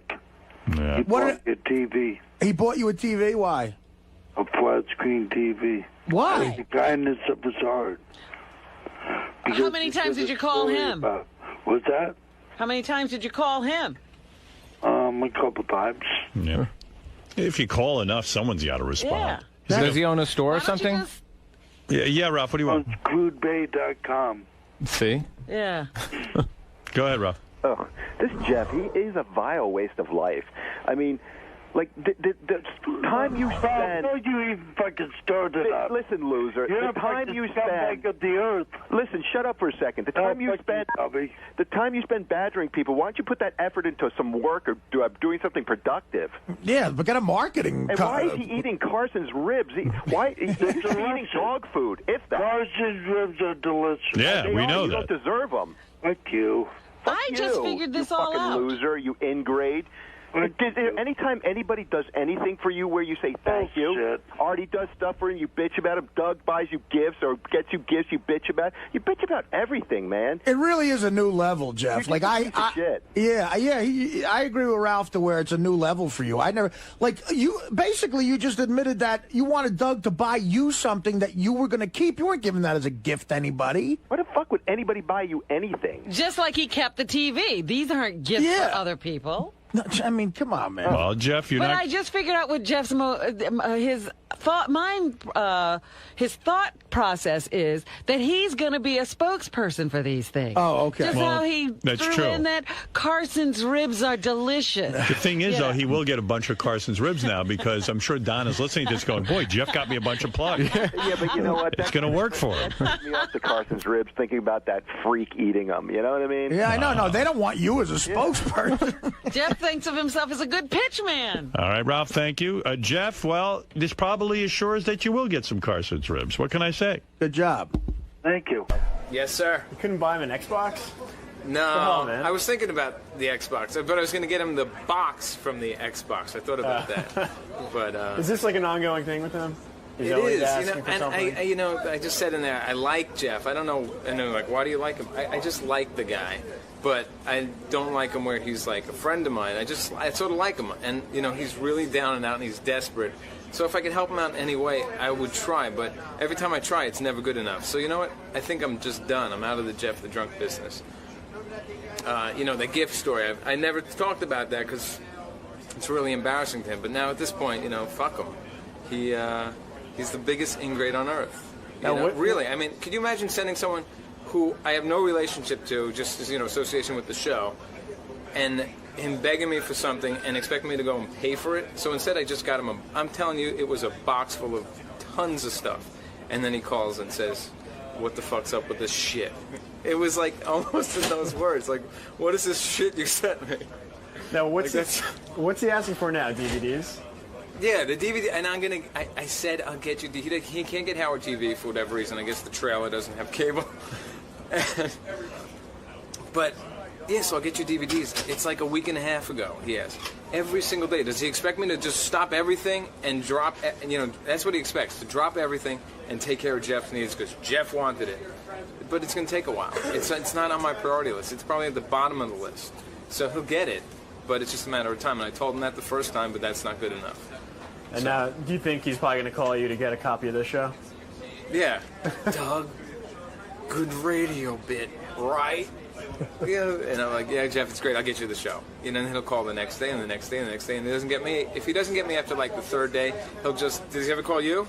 I used to get calls. I got a couple calls in the past. He hits this guy, Sean Gordon, and he hits this guy, Chris Gagliardi, and he just goes around the office. He'll hit the operator and says, I need someone from Howard TV until he gets someone. And then he just badgers. I get messages from like 4 or 5 different people that Jeff's looking for DVDs after I already have taken care of it with the right person. That they break up with guys because they check their texting or their emails and shit. Beth told me she would. Yeah, I mean that's a private thing, but like with me, and I could see why it's so tempting to some guys if they're insanely jealous, because even I would know how to, like, if my girlfriend or something left a cell phone there or a BlackBerry, even I would know how to go through their texts. Yeah, how would Sal have ever found out his wife was messing around with a guy, Without that. Right. Yeah. It's easy to do. 143. Yeah, see, you don't have to get a phone call. You just put in 143 and everything is said. Yeah. That's the greatness of text. I mean, Sal did a shitty thing, like observed his wife's email, but then again, he found out she was fucking around. Yeah, well, if you contact the cell phone company, yeah, you can get a printout, an itemized printout of every single text. Really? Yeah. Sounds like someone did that. But not the dialogue. But every time it was sent and every time it came back.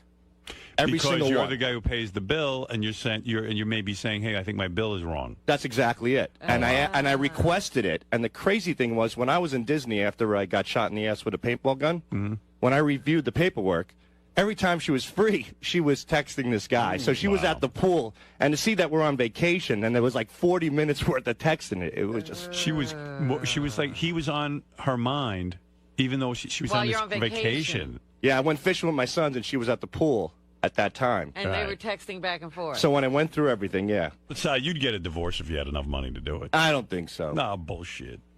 You know why? Everything that I've worked on, Howard, and I got this far. What am I going to do? Say that I'm going to leave her now? It just doesn't make any sense. Oh, leave her and what? And have a woman who's into you? Why have a woman who's into me? I mean, what's the point to go on with? Because you'd have a nice home life. And think of all the money you'd save at the booths. Seriously, like you're at the booths because there's a hole in your life. Right. Yeah, but think of the money you waste on broads. I'm at the booths because they have porn there you can't get anyplace else, and it gets me off. Is that true? Yeah. Well, I haven't gone. You can't get the porn anywhere else but at a booth? I mean, a booth that's a very bizarre thing in this day and age when you can get porn right over the internet. It's live. You can't carry the internet. I can't carry my laptop on the train and jack one out. So, I go across the street to Penn Station and I toss one off, and it's like a sleeping pill. I pass out on the train. Wow. The only thing is that I talked about this on the air, and one day I came into Penn Station, there was a cop there. It was like, "Hey, Sal, you just left the booth." Said it was like, oh, it was so embarrassing. This cop is shouting it across Penn Station. Don't worry, the cop just left the booth. What kind of porn do they have in the booths that you can't get? Oh, they have everything, man. Like what? Just like real sick stuff. Well, they have animal sex, which it's really like girls blowing German shepherds and stuff like that. I thought that was against the law. Me too, but it's in there. Oh my goodness! I'll tell you what. A lot of pee porn, a lot of poop porn. I know you're really not into poop and not. Yeah, but you really are into some kinky fetishes. Like I can't watch any of those fetish films. They gross me up. But you love it. You love people spitting on each other. I love spitting. I love the spitting. Wonder what that's about. Yeah, really. I don't know. Anger. No, there's no anger on my end. There's no anger. Supposedly, you should get an iPhone because you can load your porn right onto the iPhone and beat off on that. Well, that's what I have it. I have it on my video. You bought me for Christmas a video iPod, and I put all my porn on there. Well, a few porns. So then maybe you can just use that. I do. I have done that. Like on the planes, I'll take the video iPod into the bathroom once in a while. Oh my God! Aren't you glad you got him there? Well, I can't fly first class and have a $100 glass of wine, Robin. So I got to toss one off in the can. Oh my God! Jeez, what am I supposed to do? I You got could never beat off on a plane. That's something I've never even done. I don't even think I could beat off like if I was on a private plane going to Vegas and doing a show. I remember one time I beat off on a plane. I was coming home from San Francisco with Levy. I didn't even wash my hands, and I patted him on the back when I was. Oh, you see. But I told Richard I was going to do that. Richard tosses off in the can all the time in the bathrooms too. Oh, that's so gross. But when you're bored out of your skull, what are you going to do? Read a book on the plane. You know how many? The only difference between me and you, Howard, is that you're a gentleman enough to say on the air that you don't do it. It's like a girl says she doesn't diddle her You pussy. don't believe that he doesn't jerk off on a plane? I find it very hard. I've never done it. Dude, in my life, it would never go down. First of all, I'd be so afraid there was a camera in there. I would just be like, and also it's so dirty and disgusting. It's dirty in there. I get out as soon as I can. It's the least sexual place ever. Like when I'm on a plane, I'm not thinking about sex. I'm just not. I don't know. Maybe I'm just out of it. But this doesn't appeal to me. It just sounds perverted. Well, it's desperate, and it's dirty in there, and it's gross, and you're standing up, and you're also talking to a guy who's been married for 10 years, and hardly gets so it's a little tough. I was married for 20 years. Single and married and everything else, and he's never done it. Yeah, believe me. What is the strangest place you've masturbated in? I think you said your mom's bed once, right? Well, as a little kid, yeah. Right. So that's pretty creepy. Yeah. Yeah, but I was a little kid, and then I didn't even know how to do it. I ended up peeing on myself. Did you? Yeah. I was a kid. I didn't know. I heard about jerking off for the first time, and I tried it. And then I said, "Well, something's supposed to come out." And I pissed. See, that would have turned me on. What? Sal and I jerked off on the same flight. Yeah. Oh, right. Not together though. One after the other. Yeah. Well, hey, Sal, did you just jerk off? I came during the turbulence.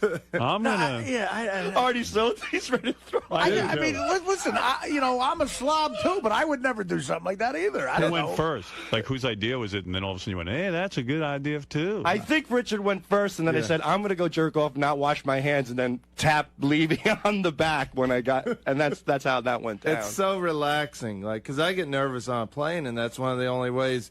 Drinking and jerking off. I'm totally relaxed. But now you do sound retarded. There's no other way in the world a human being could relax. No, I've tried, what's that drug that you relax with? Xanax? Xanax, and it didn't do a damn thing to me. But that's jacking true. off. I gave Richard 4 Ambien once on a plane. 4. And he didn't go to sleep. Really? Yeah. Wow, gee, that's a great story, you guys jerking off together. Richard, I jerked over Idaho. Are you done? You ever get... Sal revealed that he once jerked off in his bathroom closet while his aunt took a shit. Yeah, but I know. I didn't come to completion, though, pretty much. That's good. Shitting. That's normal. I mean, it turned you on that your aunt was shitting? It was my cousin. Oh. In that one. And she turned you on when she shits? No, I was just hiding behind a louvered door that you could see out. You know, it was a closet with towels in it. So Sal's always hiding. I know. 90% of Sal's sex is in hiding or in the dark. I know. I just don't even know what to think. You know how dogs go out to hide when they take a shit? They go to hide. And That's be me honest, with my penis. I'm like little dog. That's what I'm thinking. You're like close to an animal. Well, let me ask you this, Robin. Well, You're yeah. sexy. What's the strangest place that you've masturbated in? In bed. Yeah, I mean, that's generally where people do it. Be honest though, Sal. Did you jerk off at Mutt's when you smelled the pants? No, and that's He did. I swear on my children, number one, and number two, that scenario didn't go down like as a sexual thing. Yeah, okay. So I didn't. Yeah, not at all. Sure. By the way, Panties don't turn me on. They just don't. The strangest place I jerked off in was in a tanning booth when I used to go tanning in a tanning bed. Because it was I'm sorry, Artie. I mean, look, I don't go tanning, but I would stop if I did go now. When I was 17, we had a membership at a racquetball club, and you had the tanning bed for free. I didn't go for the racquetball. I figured out it was cheaper to get a membership and tan. So it was like a 45-minute bed there. So it was so goddamn boring.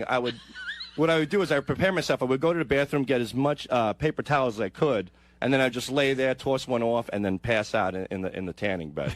And it was very relaxing. Yeah, but then what if somebody finds you? No, you were locked in. It was you're locked in a room. So it was just. Did any of your spooge get all over the tanning bed? No. Yeah, sure. I would make like a turban around my cock. You know. A turban around his cock. A cock turban. You wrapped your cock in towel. and then it would just pull off like a little helmet because it was like paper mache. Like a mold. Yeah, we make a mold. Yeah, and it worked great. I think this schedule is finally getting to Richard, man, because Richard looks unhealthy. Yeah, I'm looking at the belly. He put on 22 pounds. I did over the holidays. I'm trying to lose it, though. I'm eating healthy. They have no, he's not. They have Fresh Direct machine upstairs here now. What's that, Fresh Direct? It's like healthy meals you can buy. They're like $8. What is fresh? I don't know. What Upstairs here? Yeah. No kidding. Artie should go check it out. I should. I didn't know in about the break that. room, But what kind? But you look. And look. Believe me, I look awful too. But you look run down and like heavy and bloated. Well, I'm not. He's also an alcoholic. Yeah, it's true. You know that the kind of boozing you do that really fucking takes. Yeah, it's taking its toll. You're It starting to takes look its old. toll. Really? Yeah. You're letting it all happen, huh? Yeah. Yeah. I mean, I didn't get out of control last weekend with booze, did I? Well, he got to the airport 2 hours early, and I didn't even think about it. Forgot because we haven't traveled in a while. He goes, because I got to start drinking right away. So he gets right to the airport, immediately sits down, and his new thing is champagne and mimosas. Yeah. So he'll put away like 2 bottles of champagne in one sitting. That'll put weight on you. And then he gets up, Howard, and you just start hearing like clink, clink, clink, clink, clink, and it's a sandwich bag full of little booze bottles for the plane. And he brings that on the You plane. drink 2 full bottles of champagne, and then you drink And little then he bottles. has on the one plane? each. Yeah, you got a heavy problem. I know. What are you going to do about it? No it's- wonder 4 Ambien does nothing to you. But I don't drink that heavy when I'm not flying. Like this weekend. Oh, sure. Come on. We all saw you. We You see must you. fly a lot then, because you look like a guy who drinks all the time. He finds excuses. Well, I'm Irish too, so You got that red face going. yeah. Yeah. But I, when the plane takes off, I have to have a drink, or it's a habit of mine. I don't feel Stop flying. right. Yeah, maybe it's time to give up the road. Well, that's why I took that train trip, so. Yeah. Which you drank on Yeah, as well. and he packed booze. Sal, you would tan for 45 minutes? Isn't that dangerous? It was and weren't you afraid to fall asleep at a tanning bed? Like, I would just be They had paranoid that it time, might weren't not. they? Have time, but they could not. That could malfunction. It could malfunction. One time I bought one of those cheesy piece of shit lamps you plug in at home, you know? It's like set it in for... Tanning, is that important to you? You know, it was for a little while. You know, once... Because you look so much better. Yeah, I don't know. Yeah. I bought one of those lamps at home, and I did develop a few blisters on my face, and I never did it again. Right. It was like one of those heating lamps you see at McDonald's over the French fries. Yeah. That was on my face. Oof. And then I stopped doing... And that's when I got a little worried. And Sal is so vain. Like, when we went to Florida, he has to bring a huge suitcase just for 2 days to pack his hairspray, his raccoon makeup. And his hairspray leaked all over his clothes the other day. It exploded. It exploded on the plane, and it leaked out, like, all over his suitcase. Was he all upset? Yeah, he was pissed. Yeah, but okay. Hairspray? You hardly have any hair. What are you spraying it? I'm spraying whatever's left so it doesn't move around. Oh, my God. But I'll tell you one thing. I think you're that handsome? No, I don't, but I like to look good. You look good. I mean, there's nothing wrong with being clean and manicured. But hairspray? Well, if I didn't have hairspray, my hair would just go straight down. I'd look I'd look like a monk, like the fucking guy from Dumb and Dumber. I like my hair to look decent. I mean, the hairspray keeps it up like that? Yeah, a little bit. Wow. Is there really anything wrong with? I mean, but it's a hairspray today's day and age. And it's a special hairspray from Bumble and Bumble. Like, he won't use just any hairspray. All right, so I carry, but you know what? I carry shirts and pants like a normal human being to a club. Yeah, Richard doesn't even have to Nothing. pack. Yeah. Nothing. One pair of pants, one shirt for a whole weekend. Disgusting. That's if you're a man. That's all you need. Don't you feel if you're a caveman. Don't you feel like changing once in a while and cleaning up? No, I like the ease of just taking a duffel bag when you go on a trip. I can, but you see, from years on the road, I've developed. I know how to get pants and shit into a duffel bag. I can fold it right. I mean, so say you do a show, and then you go back to the hotel room. You get undressed, and then what do? You sleep in your underwear. You get up, you shit, and then you wear the same underwear. Same underwear. Yeah. Same underwear. He wears the same blazer he wears on stage the next morning at breakfast. And then he wears it the same night. Like, I saw Richard, we did a show Friday night, and Saturday afternoon I'm having lunch with him, and I go, Richard, is that the same outfit as yesterday? He's like, yeah, what's the problem? Oblivious. And he doesn't bring a toothbrush either when he travels for the weekend, right? I'll never forget it. They have them at hotels usually. No, you don't use a toothbrush the whole weekend, do you? It doesn't, no. Be honest. Yeah, I usually skip that on the weekends. Howard, we're in the hotel in I mean, that's Does his unreal. breath just stink? It doesn't smell, though. I think it's all the alcohol kills the germs. The vodka, yeah. When you wake up, isn't your mouth all pasty? You just want to clean it and clean your teeth? Yeah, but then I have a coffee or a Coke, and it's fine. And then it's stinking Coke and stinking coffee mixing together. We're doing a show in Illinois. So gross. We're doing a show in Illinois one weekend. And we have to leave, and I'm brushing my teeth, and Richard goes, what the hell are you brushing your teeth for? We're on vacation. Yeah, why take care of yourself? Vacation from teeth brushing. It's a burden. You had more than 18 cavities, man. That's how did. fucked up you are. 18 cavities. I got them filled, though. Yeah. There's going to be more Have on the way. you been back to the dentist since then? Once, yeah. What did he say? You need to take better care of your teeth. Yeah, they scolded me for not flossing. Flossing? You're not brushing. You're not. I mean, don't you? When food gets caught between your teeth, don't you want to just clean it out? Like I carry toothpicks. I mean, I just don't notice that stuff like most people. I guess. Wow. How do you not notice it? How do you not notice you feel clammy and disgusting? I don't know. Well, it's I even took Sal to my old house in Florida, my warehouse. Shit. When you live in a warehouse for 8 years and you shower once about every 2 or 3 weeks, when you shower once every 3 days, that's like living the high life. Where would you shower? He'd hose himself off. Don't you remember? Oh, that's right. But back then, didn't you think about, like, now you got a girlfriend, and God knows I don't know how. But she's a saint. She is. But back then, first of all, she's going to wise up to it. You got to start washing yourself. but back then, would you ever try to get abroad? I mean, like, were you shower for 3 weeks? You know what? After about 5 years of not getting laid, I gave up, and I was like, fuck it. I'm just going to be a man. I'm not going to shower. I was kind of doing it in protest of women because I was so angry about it. I used to love like walking up next to a hot chick at a bar and stinking and stuff. It's kind of my way of saying, you know what, I don't need Your kind of way of admitting you're gay. Well, no, I was an angry guy because I didn't get You laid. didn't get laid for 10 years, right? Yeah. You're not an angry guy. But you weren't getting laid because you smelled. It was self-perpetuating. Well, and you didn't brush your teeth, and you looked disgusting. After a while, that's the reason, yeah. After a while, I think that was the reason from the very beginning. When's the last time you showered now? Sunday, I think. Sunday. If you have to go Thursday, no. After that question, you're fucked. Wait a minute. You're a pig. It's fucking Thursday, man. Is it? Dude. Nobody answers, to when's the last time you showered? When did you shower? You know, my shower curtain was in the wash. So shower curtains in the wash? Yeah. Just buy a new one. How The much is shower one? curtain gets the shower. Shower curtain's like $3. You No, can go to I like fucking Walmart. I got a nice one with like a painting on it and stuff, and I washed it. And I didn't want to get water all over the bathroom. There's a painting on your shower curtain. And it takes 3 days to get your shower curtain washed? Yeah. Well, I do drop off laundry. So. Wait, They make these liners, Richard, that cost $2. Yeah, it's called a liner. It's That's Thursday. the thing. It's a liner. That's what Rob is talking. That's what I'm talking about. In other words, you have the regular beautiful shower curtain, and then behind it is a plastic liner. Oh, the plastic liner is like $3, $5. I'll have to pick one of those up. Yeah, and it lasts for months, and then you throw it out when it starts to get when you take shit it in, on you it. get another one. Months. It lasts for years. Right. Most families. Or maybe take a bath if you have to get rid of your shower curtain. Yeah. You know, wash your balls and your asshole. I always, I get busy with something. I'll be working here or at home. I'll be playing guitar, and I just don't think about showering. Richard, Like, it's last thing on my mind. 4 days. It's 4 days. Like, how many shits have you taken since then?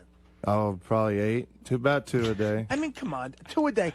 I did, again, this has gone from like goofing around with Richard to where I want to call human resources. You taking 8 shits and you didn't want to wash your asshole out with water and soap? No. You like it. You like it smells.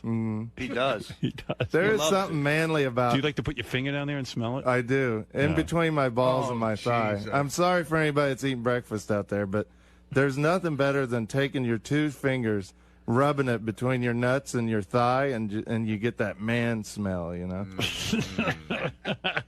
got a coyote smell, is what you got. A man smell. What is that smell? Oh, that's man. Like, what did you I just smell coyote. Dude, you're almost 40. What did you just say? It's like a musk. It's like natural. That's like a cheesy smell. Can we interview his girlfriend? Because there's no way she's fucking you. She like must that. have had a stroke and has no sense of smell. Well, I shower when we're together. When you're making love. Yeah. How do you get the crust off? I mean, my God, you've been building it up for days. I can't make love to you. I can't get the crust off. I don't have a Richard, do you shower know- curtain. Richard, do you know how little you've experienced with life? If that is like something you say, there's nothing better than. There's nothing better than doing what you just said. Right, 2 fingers Well, yeah. between I can the think of balls about and 100 the tape. things. I'm a simple person. I enjoy simple things. There's thousands of things within a block Right. of his studio that are better than that. Well, I enjoy that Yeah, too. why but is he in New York City when that's all he needs? So your girlfriend doesn't shower either, I guess. 'cause No, then she does. But the shower curtain's not there, so yeah, she's... she got water all over the floor. She just put a towel down. Does she live with you? Uh-huh. So She you- has you for don't- 2 or 3 years. So you yeah. don't Oh, my fuck? God. You don't Yeah, fuck that'd but be- Sunday through So Thursday? she's smelling you for 4 days, stinking. I thought she only saw you occasionally. She's living with your Oh, yeah. unwashed ass? Uh-huh. Well, yeah. She She's doesn't cool. say She don't mind. shower? She likes the Once in a while, she'll say, you got to get in the shower. She'll smell my breath. She'll tell me when I need to brush my teeth. Like a dog, you take it down for a cleaning. After you get a whiff of shit in the house, like time to get the dog cleaned. That's Richard, what Richard. it's like with him and his girlfriend. You guys sleep in the same bed? Uh-huh. So, I mean, wouldn't you like to just, like, if it's like, I don't know, do you plan, you're young people, you plan every fuck that you every time you fuck? He fucks her all dirty like that. Yeah, I mean, on a Tuesday night, you never roll over and go, hey, I'm a little horny, and you try, If I do, then I jump in the shower first. that's Sure, good. Yeah, sure. right. First Scrub down. First of all, you don't. Second of all, who wants to go through that? Just be clean all the time. Hey, guess what? too You'll be hard. prepared all the time. Come on, honey, Yeah. blow my smelly balls. It's hard to teach an old dog new tricks. I Yeah, guess. but bet you if you she's- don't smell I anything, bet you she's it means blown I him want after. sex. I bet you she's blown him after 4 days of not Right. brushing Oh, his teeth sure. and cleaning yeah. his balls and ass. Right. I bet you she has. He subjected her to everything. That's the truth, right? I don't know. Yeah, I don't know when I shower and when I don't. Stick your finger in my smelly ass. Nothing better than that. And then she's a drinker too, right? Not like me, no. You want to smell something good? To me, my favorite things are drinking and smelling my taint and balls. You've talked about doing that, Howard. Yeah, but I mean, I've done that like coming out of the gym and stuff to check that I'm really And rank. then he goes and takes a shower. Then I bathe down, dude. I'd shower at least once a day, if not twice. You should, I mean, or jump in the Hudson or something. Yeah, that's cleaner. It's cleaner than me, yeah. I don't know. That's really gross, man. That is El Stivo. I wake up in the morning, the first thing I got to do, even before anything happens, you brush your teeth and get all that shit out of your mouth. It's grimy after a night of sleep, and I don't know how you go days.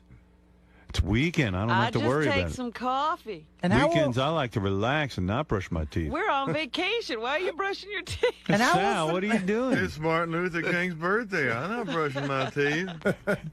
Hey, and how often is he doing that shit here and then touching everything? I don't go near him. Well, even if he hasn't done that shit, he's done it at some point and not washed, and he's touching everything. I say hi to Richard like from a distance. Like I'll look into Richard and Sal's room and I just go, "Hey guys," and then I just walk right by. I stand at the door. I don't go through the threshold. You used to come in our studio every morning. And not anymore. Once you started telling me, Yeah, at one point it smelled like a locker room in there. Well, this asshole would go to karate, and he would bring his gear in the morning because he would go to karate after work later on, and he never washed it. Yeah. So he would hang his filthy, sweaty, piss-smelling robe in our studio.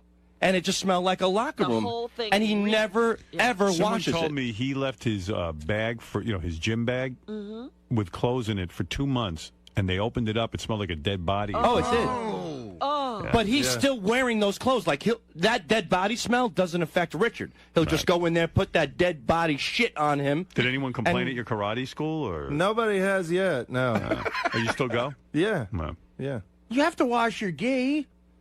I do every once in a while. Richard, you're gross. Really, it's not. You should move out He of doesn't New care, York Artie. City. There is no way of embarrassing him into You're not being embarrassing better. him. He's if you notice, he smiles when he admits like a to retard. it. He loves it. He likes it.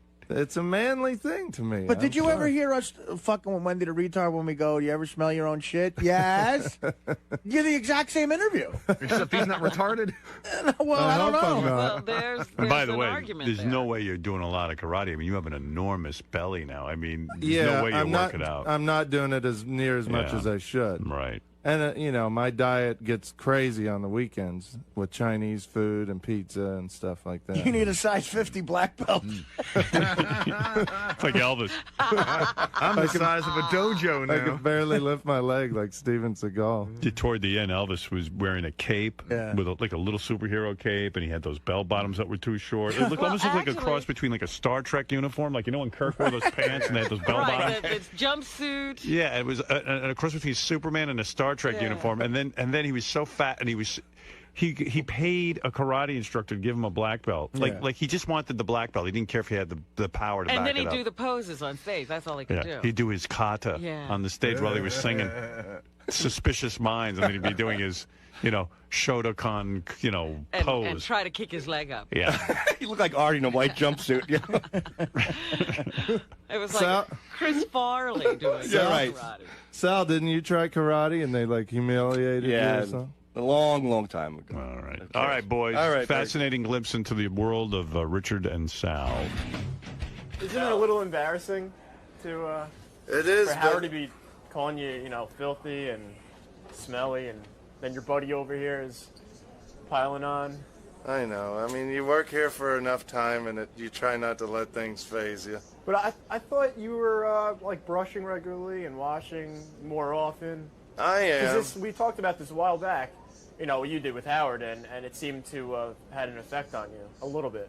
A little bit, but, old habits are hard to break, and I'm 34 now. I'm getting old, and I have habits, bad habits, and that part of that's not brushing and showering and stuff. And I get busy. Me and Sal are busy guys. We got prank calls to make. We got songs to do, balls to sniff, and sometimes showering's just not part of my schedule. Just think, if Richard was showering while we were at a a department store recently, we would have never recorded the new bit, Nicholas Gers.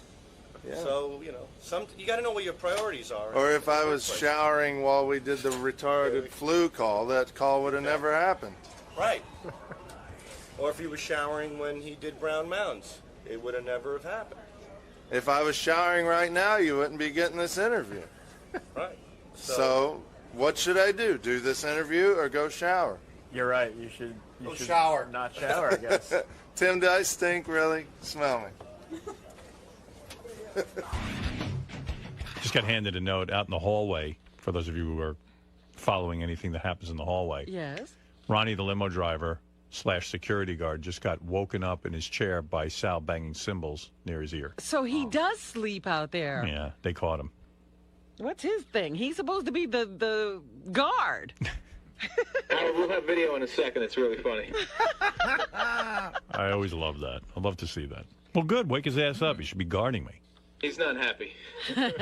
What did he do? He's not He happy. slammed the door and now he just left the compound. How could he be upset? He wasn't doing his job. Like that he's upset. So who's protecting anything right now? And you mean he we're left? on our If he own. left the compound. Yeah, why would he leave the compound? He's supposed to be guarding me. He might have gone to change his diaper.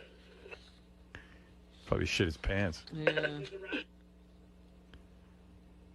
It's the second time this month. Oh, here you go. Fred needs audio. I've got it.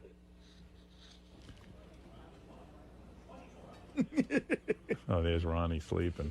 Well, he's out cold. Yeah, and he says he doesn't.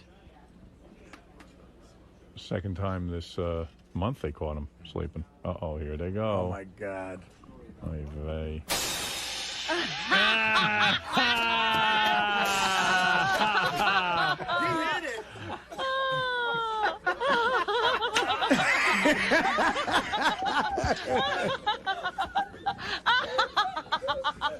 All right, man? Oh, that's great.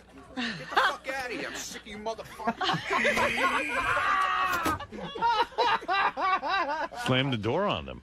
Yeah, but But he's sleeping on the job. yeah, is he sleeping so he can stay up late, run around? Because Ron, he you goes can't, out. you can't sleep here, dude. That's really crazy. I mean, that's your job. Even Artie knows not to sleep. Knows Boy, that Ronnie can't sleep. God, sleeping sounds so There's good right certain jobs you can't sleep through. I got to see that again. When's that going on Howard TV? The fans need that one. That should be out tonight. I love Ronnie. I'll be on one of tonight's Daily Show. On tonight's show? It'll be on tomorrow night after midnight. Oh, tomorrow night after midnight. I love Ronnie stealing all my Here, fucking listen, bits. listen quietly, because maybe you'll hear him say something. There he is. He's asleep. Here comes Sal.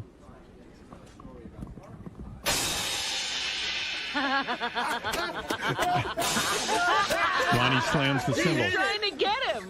He tries to punch him, but he hits the cymbal. Fuck out of here. That's the. Sick of you motherfuckers. All right, man? Fuck out of here. Get the fuck out of here. I'm sick of you motherfuckers. And he slams the door like that's wrong to wake him up. Yeah, I think Ronnie goes out at night now. You know, he's That's single what I'm Ronnie. thinking, yeah. You know. Fooling around. Good for him, man. But still, you got to get your work done. It's ridiculous, Howard. I'll talk to him. Talk to him for me, Artie. I'm putting you in charge of that. Describe how he's going down the wrong path.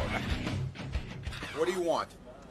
I just want to get your. I want to know why you fell asleep. None of your fucking business.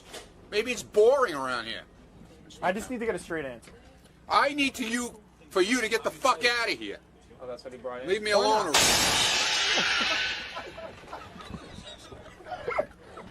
I saw some stuff out there. Look at all the burgers again.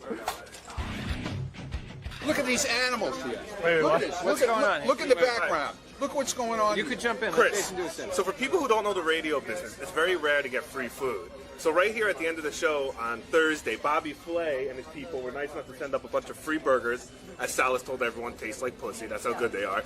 And the entire floor. Animals.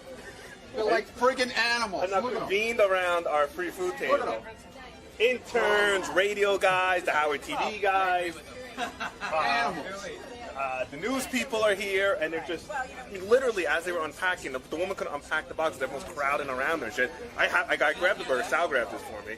But I told Ronnie, I'm like, hey, Ronnie, take charge of this situation. You know, you got 8,000 people crowding around the table. Everyone's pushing each other. Shit's getting messy. You know, form a line, do something, keep the hall clear. But Ronnie fucking And he's jack not doing shit. that. No, where the fuck did Ronnie go? He grabbed his burger and he fucking left. Well, I've never seen. We've gotten food up here. You know, it's a rare occasion. This food I've never seen food disappear so fast. Ronnie, who's the first one to take a burger? Well, Scott the engineer was the first one to circle, but he didn't take anything. He first circled, but he didn't take it though. The first one to take was Richard Christie. Yeah. What do you get? Then Scott the engineer. But Scott was here first to circle. See what's going on. He's going. Are we? Is this for us? Is this for us? And he's back. Look. Yeah, we have one. Oh, there he is again. Look at him. Oh, really? And we're building one at Look at him. Look at him sneaking his big arm right in in. the Bergen Town Center. It was good. It was really good. What would you? Tastes like. My weird reaction is that you just think that you're a genius at everything. You're good at radio. That's it. Tastes like a burger. But it was good. Actually, it was one of the best burgers I've had for, I guess, this style. Which I don't know if it's like a fast food formula they have. I don't know. Is this like a takeout place only? If it is, it's really damn good. Sal, how's that burger, man? Well, the first day I got my iPhone, I said, hey, you want to get porn on your iPhone, here's the website. And they sent me a great website.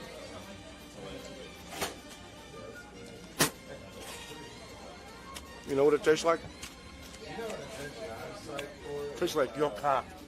Delicious. Talking about it, the inventor of cereal, talking about taking your memories and your brain. And behind the scenes look with John High and Gary Dell'Abate. The best of the wrap-up show begins now.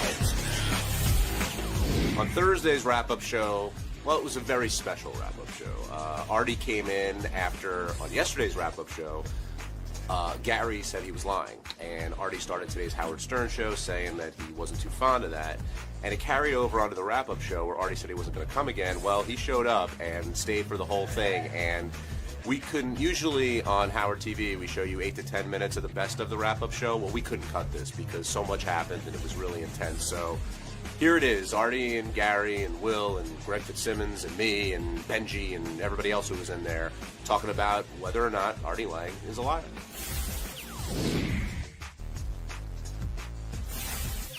Artie, I'm surprised to see you here. After this morning, I didn't think you'd ever be back in our wonderful studio. I was dead to Gary. You're back. back. Gary, by the way, I think we made up, but what a show business move to say I'm dead to you. That's like a producer, like, Artie's dead to me. That's like what Jerry Bruckheimer says to you. I got to be honest with of his charity hockey games. I got to be honest with you. I'm not so sure we made up. I mean, Howard said we made up, but we didn't really. We never really made up. I came in here today to really tell 1/10 of the audience that heard you this morning. You're sorry. Well, what do you mean? We don't have the listenership that No. I said this today. I think I made this point today. When I said that I came in there today mad and I wanted to say mean things because I was mad, and I said some things I didn't mean. But see, you have to seriously. How do I know you didn't meet him? That's me, man. That's the tough part. Like you said him. Me. It's like, you know what I'm like? I'm like David Niven in the Pink Panther. It's all a lie. But it's just it's so hard to tell. You have to pick and choose. I've lost my credibility with you and Will. And others, and I give Will some credit at least for having the balls to come in because he's not the only guy that I like. No, but Will's not the only guy that grabs my ear and says shit. He's just the only guy that had the balls to come in and who the fuck says shit? A lot of people. I'm being serious. It's not that Fruity Jason, is it?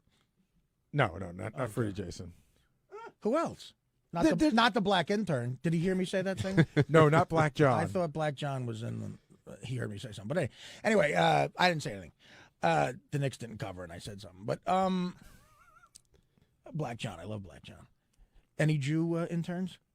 Are you a Jew intern? What's your name, sweetie? Jessica. Jew Jessica. Why don't you call her Jew Jessica if you're going to call John Black John? You said the black intern. No, you said Black John. I was joking. Do we have? Oh, how do I believe you? How do I know when you're joking? Are there lots of white Johns? Especially since I'm not funny or a comedian. Well, Garrett, listen, you're not a comedian. Or funny. I thought you were Jew, John. Do you think you're a funny person? No. But I don't think I don't think. But you made it sound. I think you're a good storyteller. You made it. Well, apparently that's not even true. No, I think yes, I do. You know that. You just said, "Oh no!" You want to tell the story about Richard Lewis? Dude, well, that was me being. I'm arguing. I'm being an asshole. But how do I know? What do you do? How do I know when you're joking? Now we don't. We're in a web of lies, as Jason would say. Look, you both break each other's balls. John, it's a web of lies. You both break each other's balls, but it seems like there's an underlying level of animosity between the two of you, and neither of you guys know where it's coming from. No, John, that's true. And it's true that there is, and it's true I don't know where it's coming from. Well, I don't know either. Like, that's the thing. For months now, I have noticed a difference in our relationship because I think you believed certain things that people said that I didn't want you to come on these trips, and that's why I knew that was a sore spot and a weak spot, and that's why I sort of went at you there. I was very hurt by what you said on the wrap-up show, and let me tell you something. If we replay that clip, I think I'd be justified in it. If a coworker and a person who's supposed to be a friend says something like that about you, a blanket statement, he lies about everything. But I didn't say. I said, how do we know if we could trust him? And the funny thing is, Let's calm down with that. No, have I ever done anything to you like where I really, really betrayed a trust to you? Like really a bad fucking thing where like I fucked you over, man. Like, you know what? Artie fucked me over. No, on a personal level, no. Well, that's what it sounds like, though. No, but that's what it sounds like to people. Maybe some of the animosity for me comes from. I'll be upfront. I'm not crazy about the way you've treated the show in, say, the last 8 or 9 months. How have I done that? Well, but by lying about what you're up to, about like not showing up all the time. I know you think. No, but listen, that's your beef's with Howard, man. If Howard would pull me aside and say stop doing that, you wouldn't. I don't think you would. Okay, well, you know what? Then would you? I mean, would you? Of course I would. Howard laughs at the whole fucking thing. He laughs when I sleep. He loves when I fall asleep because it's fascinating. All right. So bring it up with him.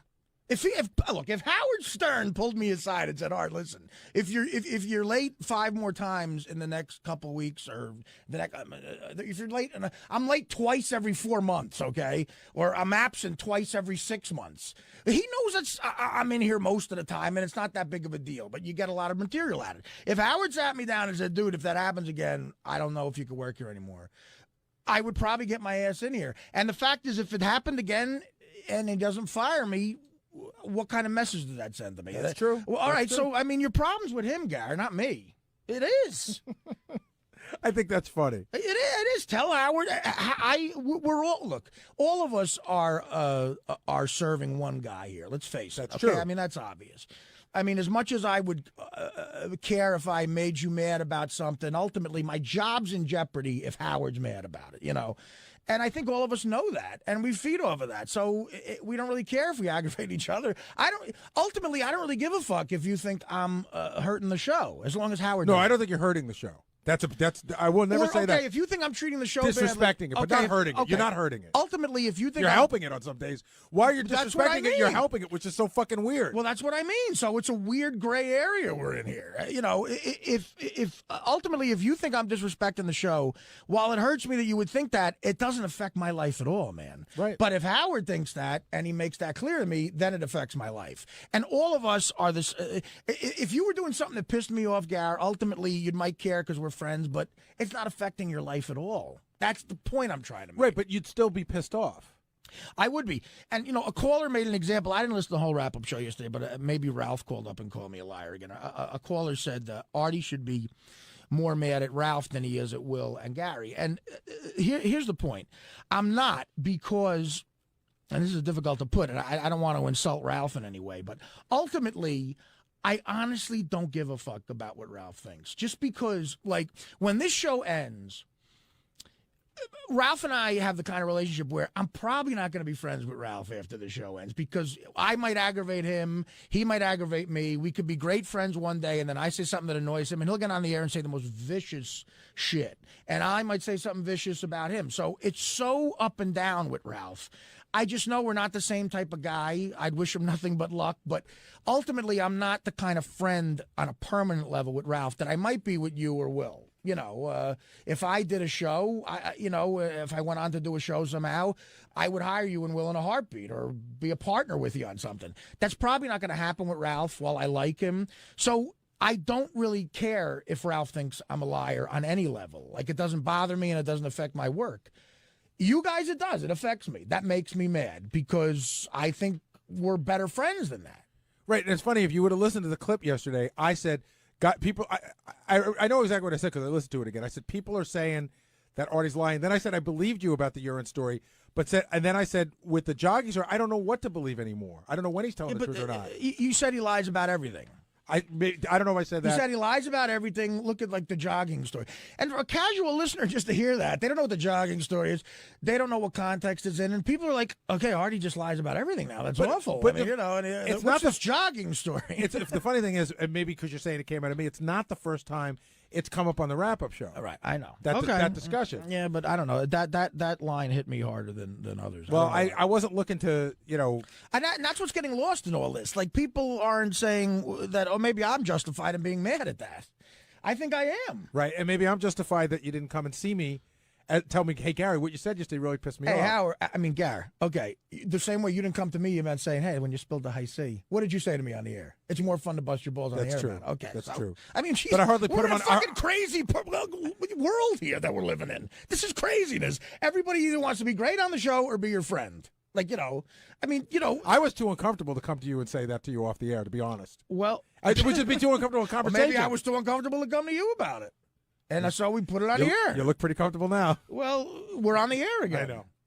We're back making great radio. And by the way, I said to you the whole thing about I'm gonna now show you how all roads lead to Ralph. Right. I said that on the air this morning. The whole rap about that Gary does everything that Artie does and annoys Artie started with Ralph. I know. Right. And if it would have started with anybody but him, I probably would have brushed it off. And again, I think Ralph makes for a lot of funny things on the air, and he can get under people's skin. But it annoyed me that, like, that's the thing that you're really sticking with based on something Ralph said. I mean, come on, because I like clearly that got in your head and you never let it go. But we didn't have it out till now. But I'll tell you why. Because you obviously know that that's my Achilles heel. And when you're fucking around, when you're not trying to piss me off, when you're fucking around, you'll go there, joking around, and then you'll reel it back in, and so I never do. If you were fighting with Achilles, where would you shoot the arrow? Into his heel.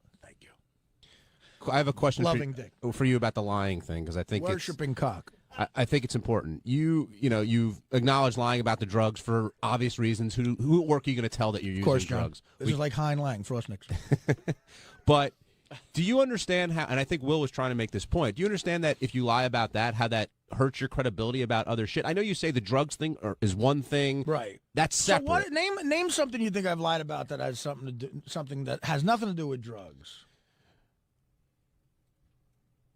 I got to think about that. Of course, because there isn't much there. I mean, I have a lot of drug addict friends who, when they're talking about drugs, you can't believe anything they say. But, they're not going to. If I ask them if they're banging my wife, if they say no, I believe them. It doesn't.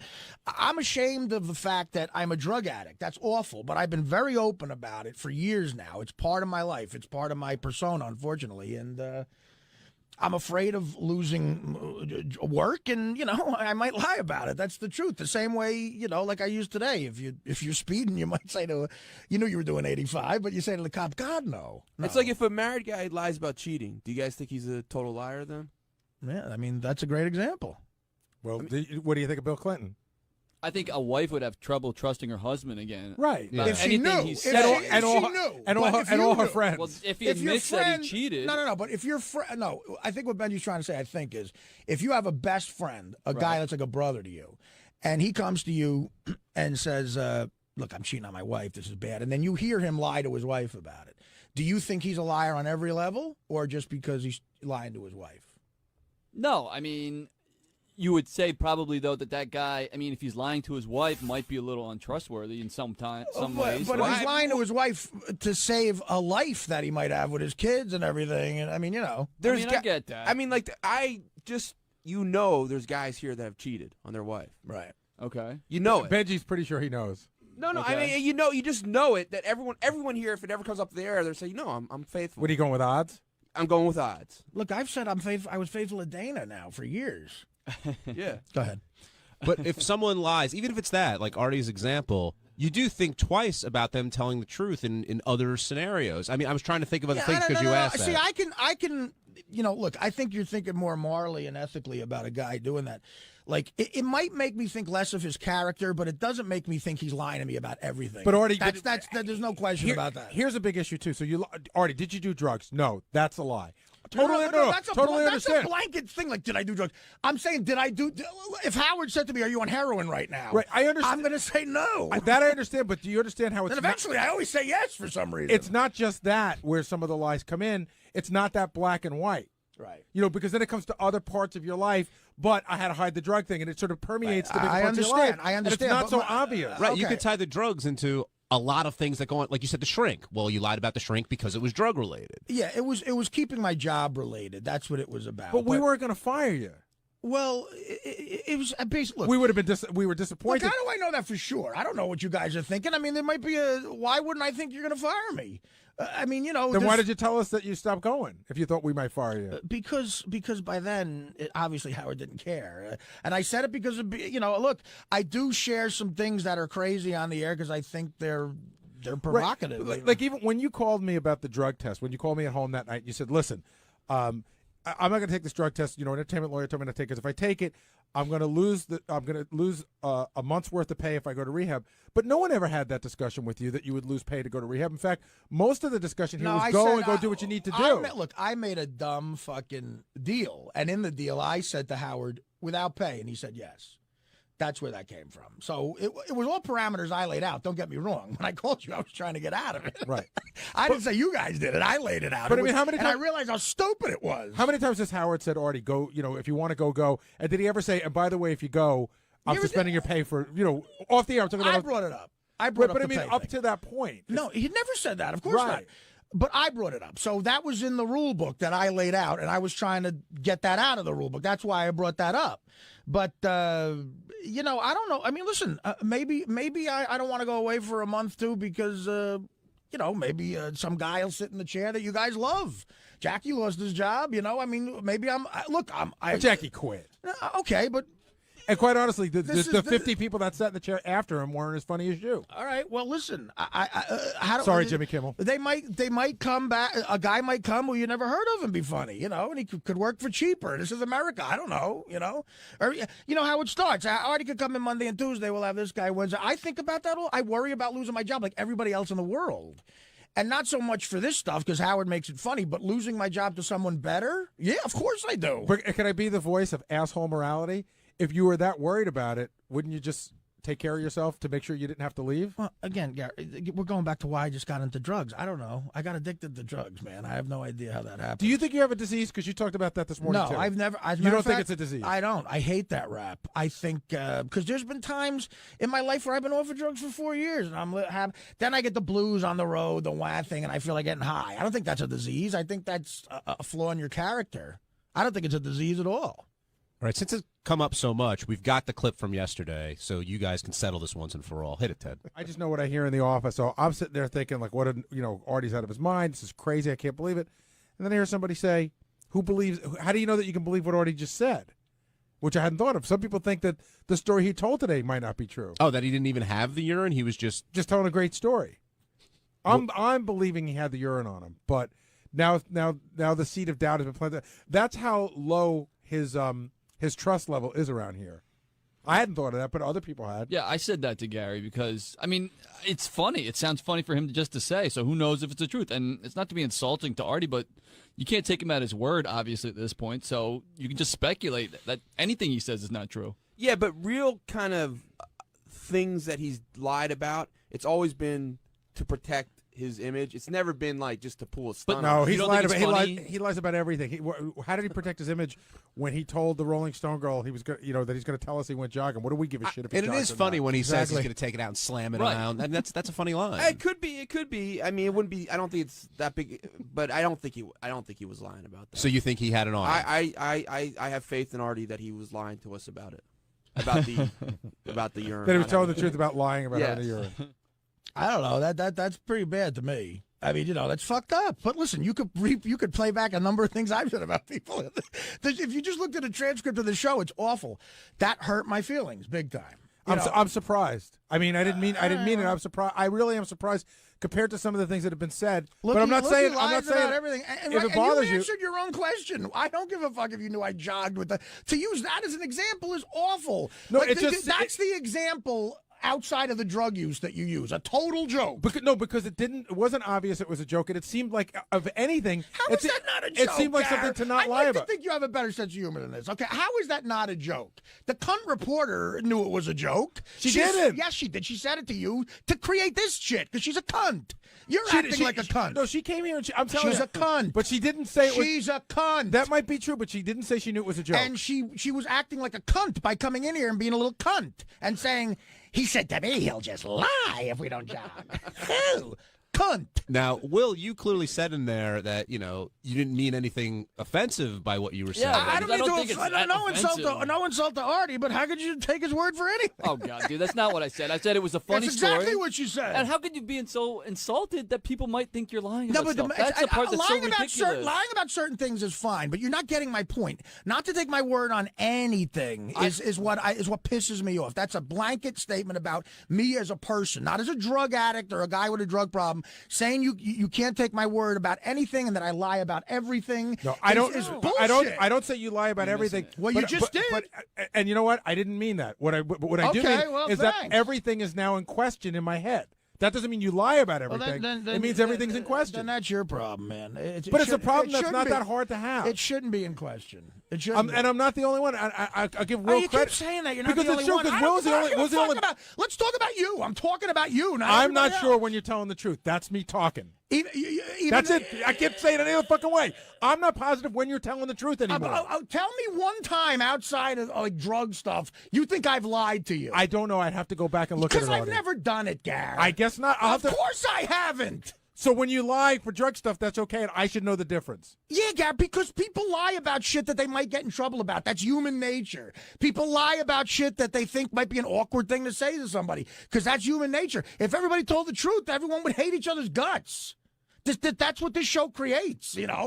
It's good radio. But you can't think of one thing, and neither can John, because I've never lied about anything else, ever. And that's the problem. So if you were on the other side of this, and you were me, and because I know you lie when it comes to drug stuff to protect yourself, I know that. Okay. I should know the difference.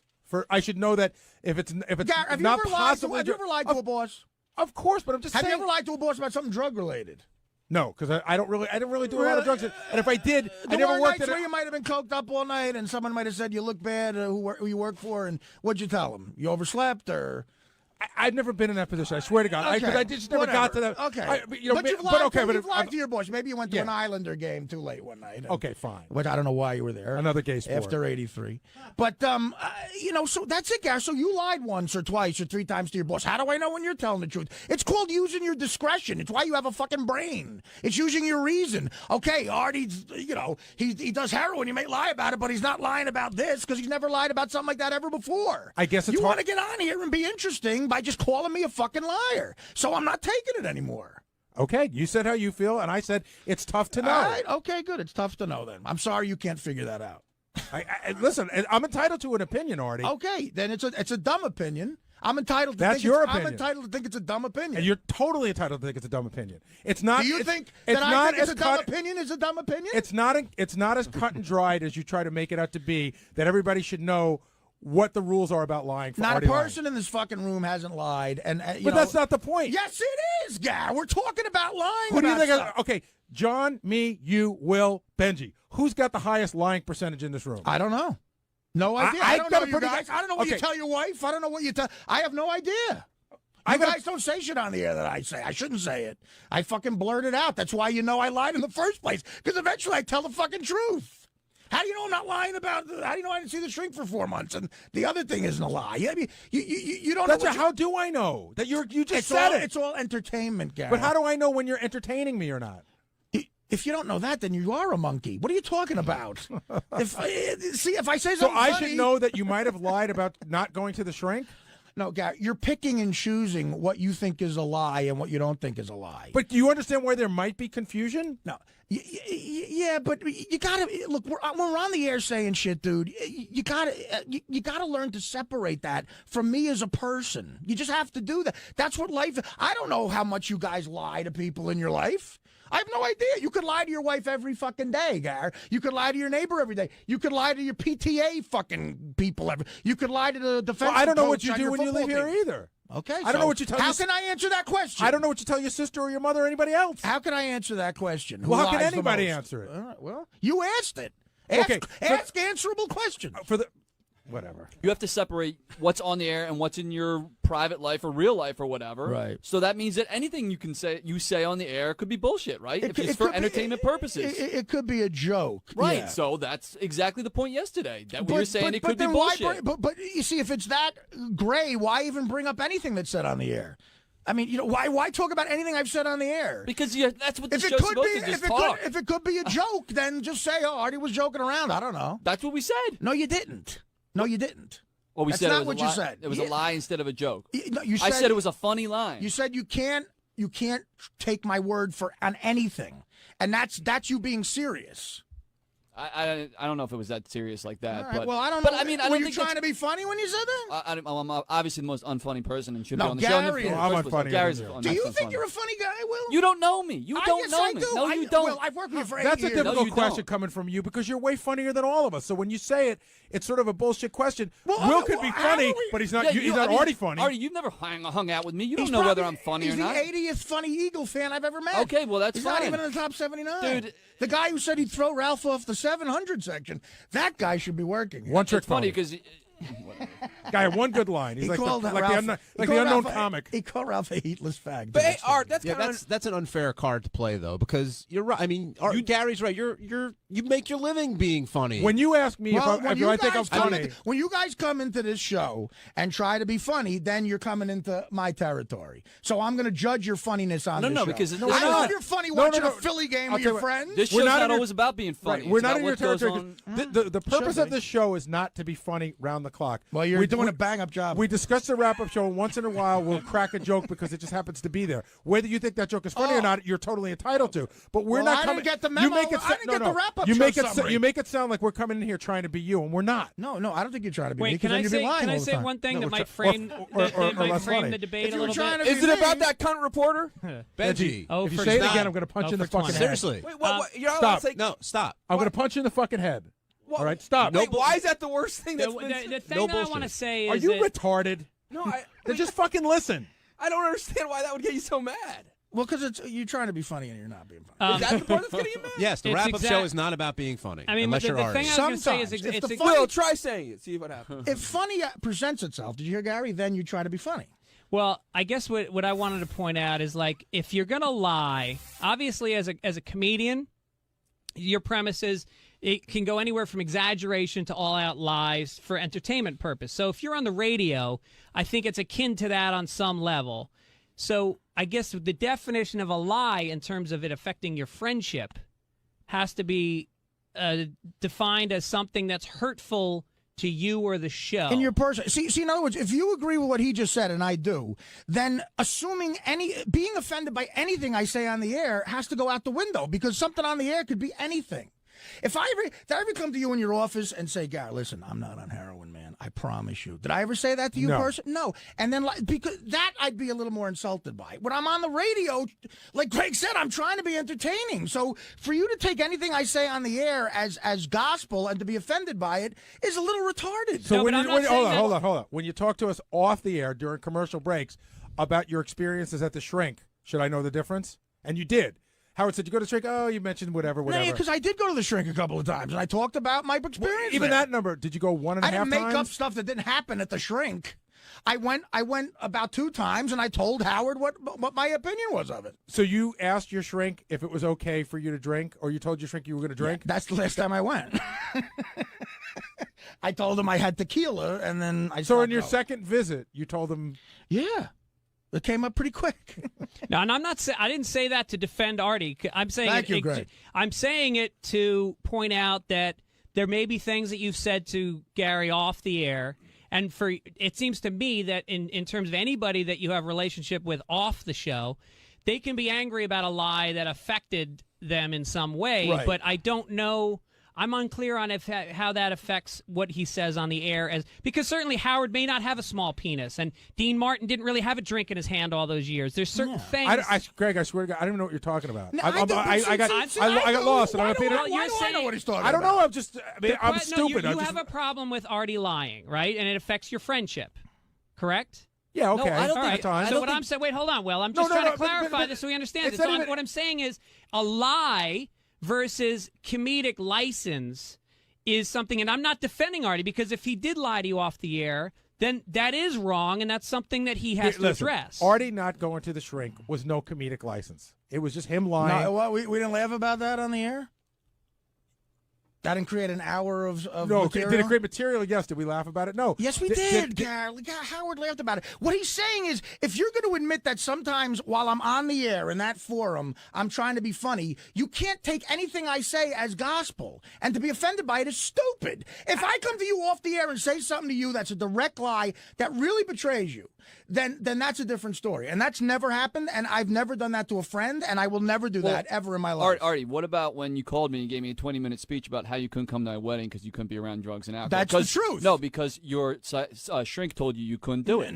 Listen, and then you went in there and said you didn't want to come because you didn't want to go because whatever. Because I was trying to be funny, and I said I don't want Artie, to go to that's the truth, and I don't care. You're not wedding. Offending me. That's the truth, though. Well, I didn't want to go because I didn't want to drink at dinner. Same reason I didn't go to Fred's party. I don't go to things where if I think I'm going to fall off the wagon.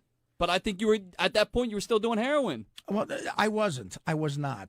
I was on the heroin wagon at that point. And how would you know anyway, man? Exactly. It's all speculation. Because shut up about it. On the wrap-up show, don't talk about shit you don't know because you're going to get in a bad area. But on the wrap-up show, and again, I asked you 2 weeks ago, Artie, how long were you on heroin? You said off and on from the end of August till December. Off and on. Well, Will's wedding was in September. What does off and on mean? But how do we? I don't know, man. But it could have. I said off and on. I didn't say constantly from August to December. So the second you got off of heroin was just happened to be the week that Will was getting married. It could have been. Want to drink. It could have been. I got off heroin to go to Afghanistan. Somebody said earlier, Artie, about ultimately Gary should be mad at Howard, not at you, because Howard is the one who lets you. Howard runs the show. We all know that here. Okay, if Howard was mad at me, there'd be consequences for what I'm doing. He's not.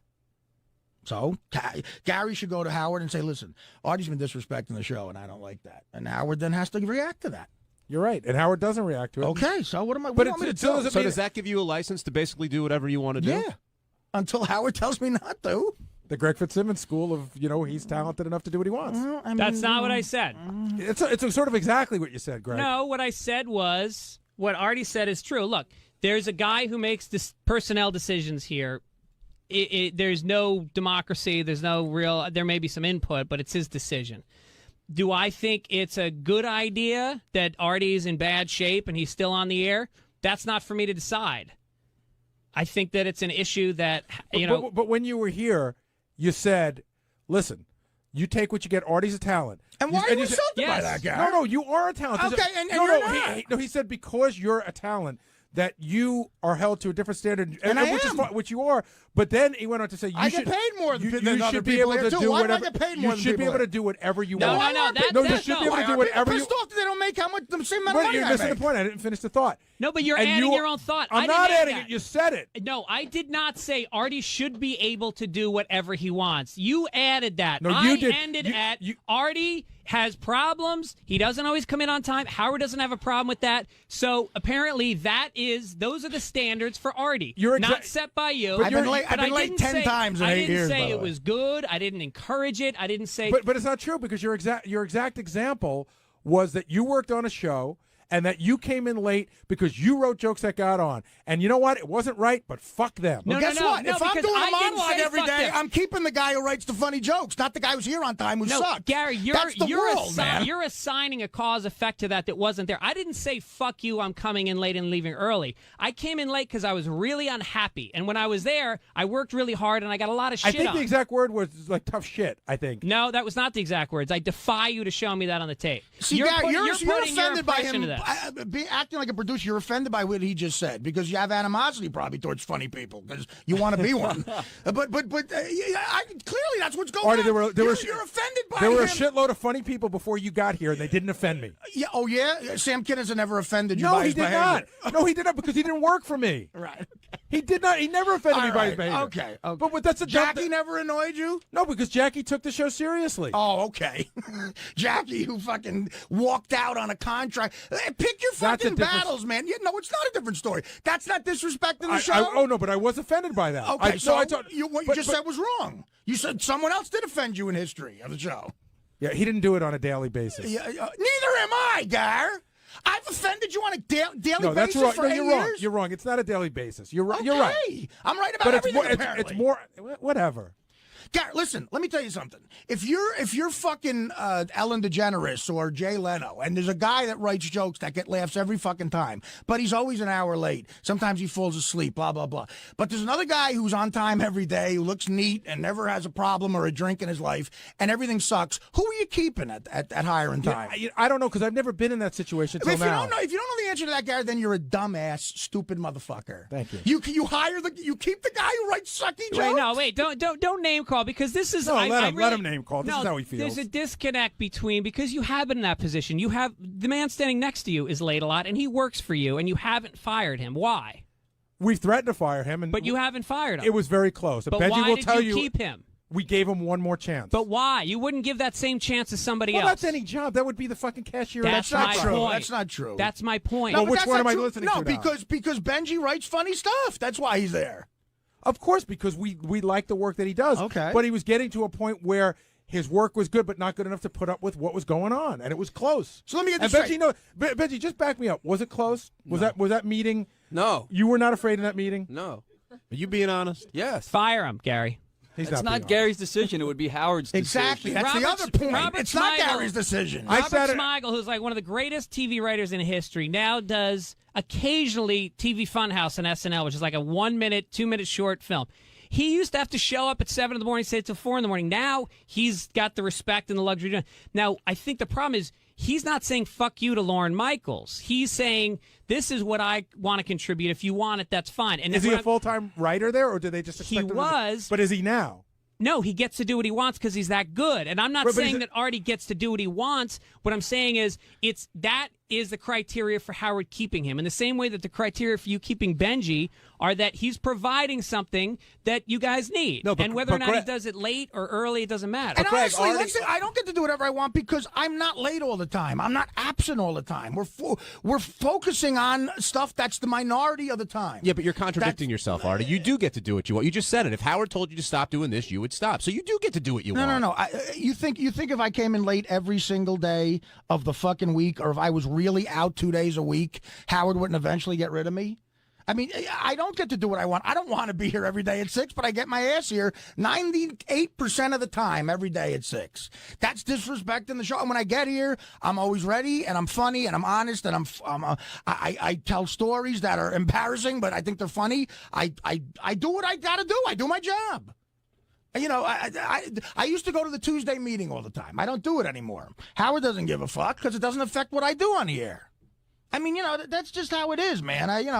I'm sorry if you feel like, I'm getting special privileges. Nobody is knocking your ability on the air. Exactly. I don't think that's what's the question here. I think, Howard shows up for the beginning of the show and he leaves at the end of the show. He's the guy we all follow. Everybody else here does that. You, on occasion, haven't done that. And when Benji walks in 3 minutes late... And Benji's not late all the time. No, he's either. not. No, he's not. And again, me and Benji are here over 90% of the time, on time, and we don't take days off 90% of the time. And we don't do heroin. That's just how it is. You're making it sound, when you have these conversations, you're making it sound like I'm out half the fucking year. That's not the case, man. I didn't say you were out half the year. Yeah, but that's what it sounds like to someone who's listening. It sounds like, okay, we don't care if Artie's out all the time or if he's late all the time. That's what you say. Well, Sometimes you don't hear what you say. Well, because I'm a fucking dumbass. Well, the other thing that you're up against... You didn't. No, you're not a dumbass. I'm a big guy. old fucking dumbass. You didn't answer that question honestly. You didn't. You would fire the guy who writes the shit jokes. You know you would. You didn't want to answer it because you don't want to agree with me on it.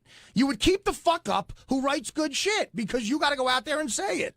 That's what makes the world go round. Babe Ruth fucked whores all night. He hit 3 home runs when he was hungover. That's why they didn't fire him on the Yankees. Matt Kelly did that a couple of times. All right, look, you're not Babe Ruth, so fucking shut up. I know, but I'm saying, but I'm using an analogy of like whatever. To hear, for some reason, Howard thinks I'm good enough not to fire, based on what I'm doing. But I think what we're coming from is, Gary, there's two levels that you are not happy with Artie's lying, Artie's work ethic, or whatever. One is personal, as a friend, and part of that is concern that as much as you guys are angry, I know you love Artie and you care about him, and that you're concerned I don't know about... the funny thing is, I'm not even sure that Artie knows that anymore. No, he doesn't. Artie is not in a great place. By the way, this is the first time you've ever said to me, and again, it's on the air, that you would truly think I've been disrespecting the show for the last 8 months. You never pulled me aside and said that.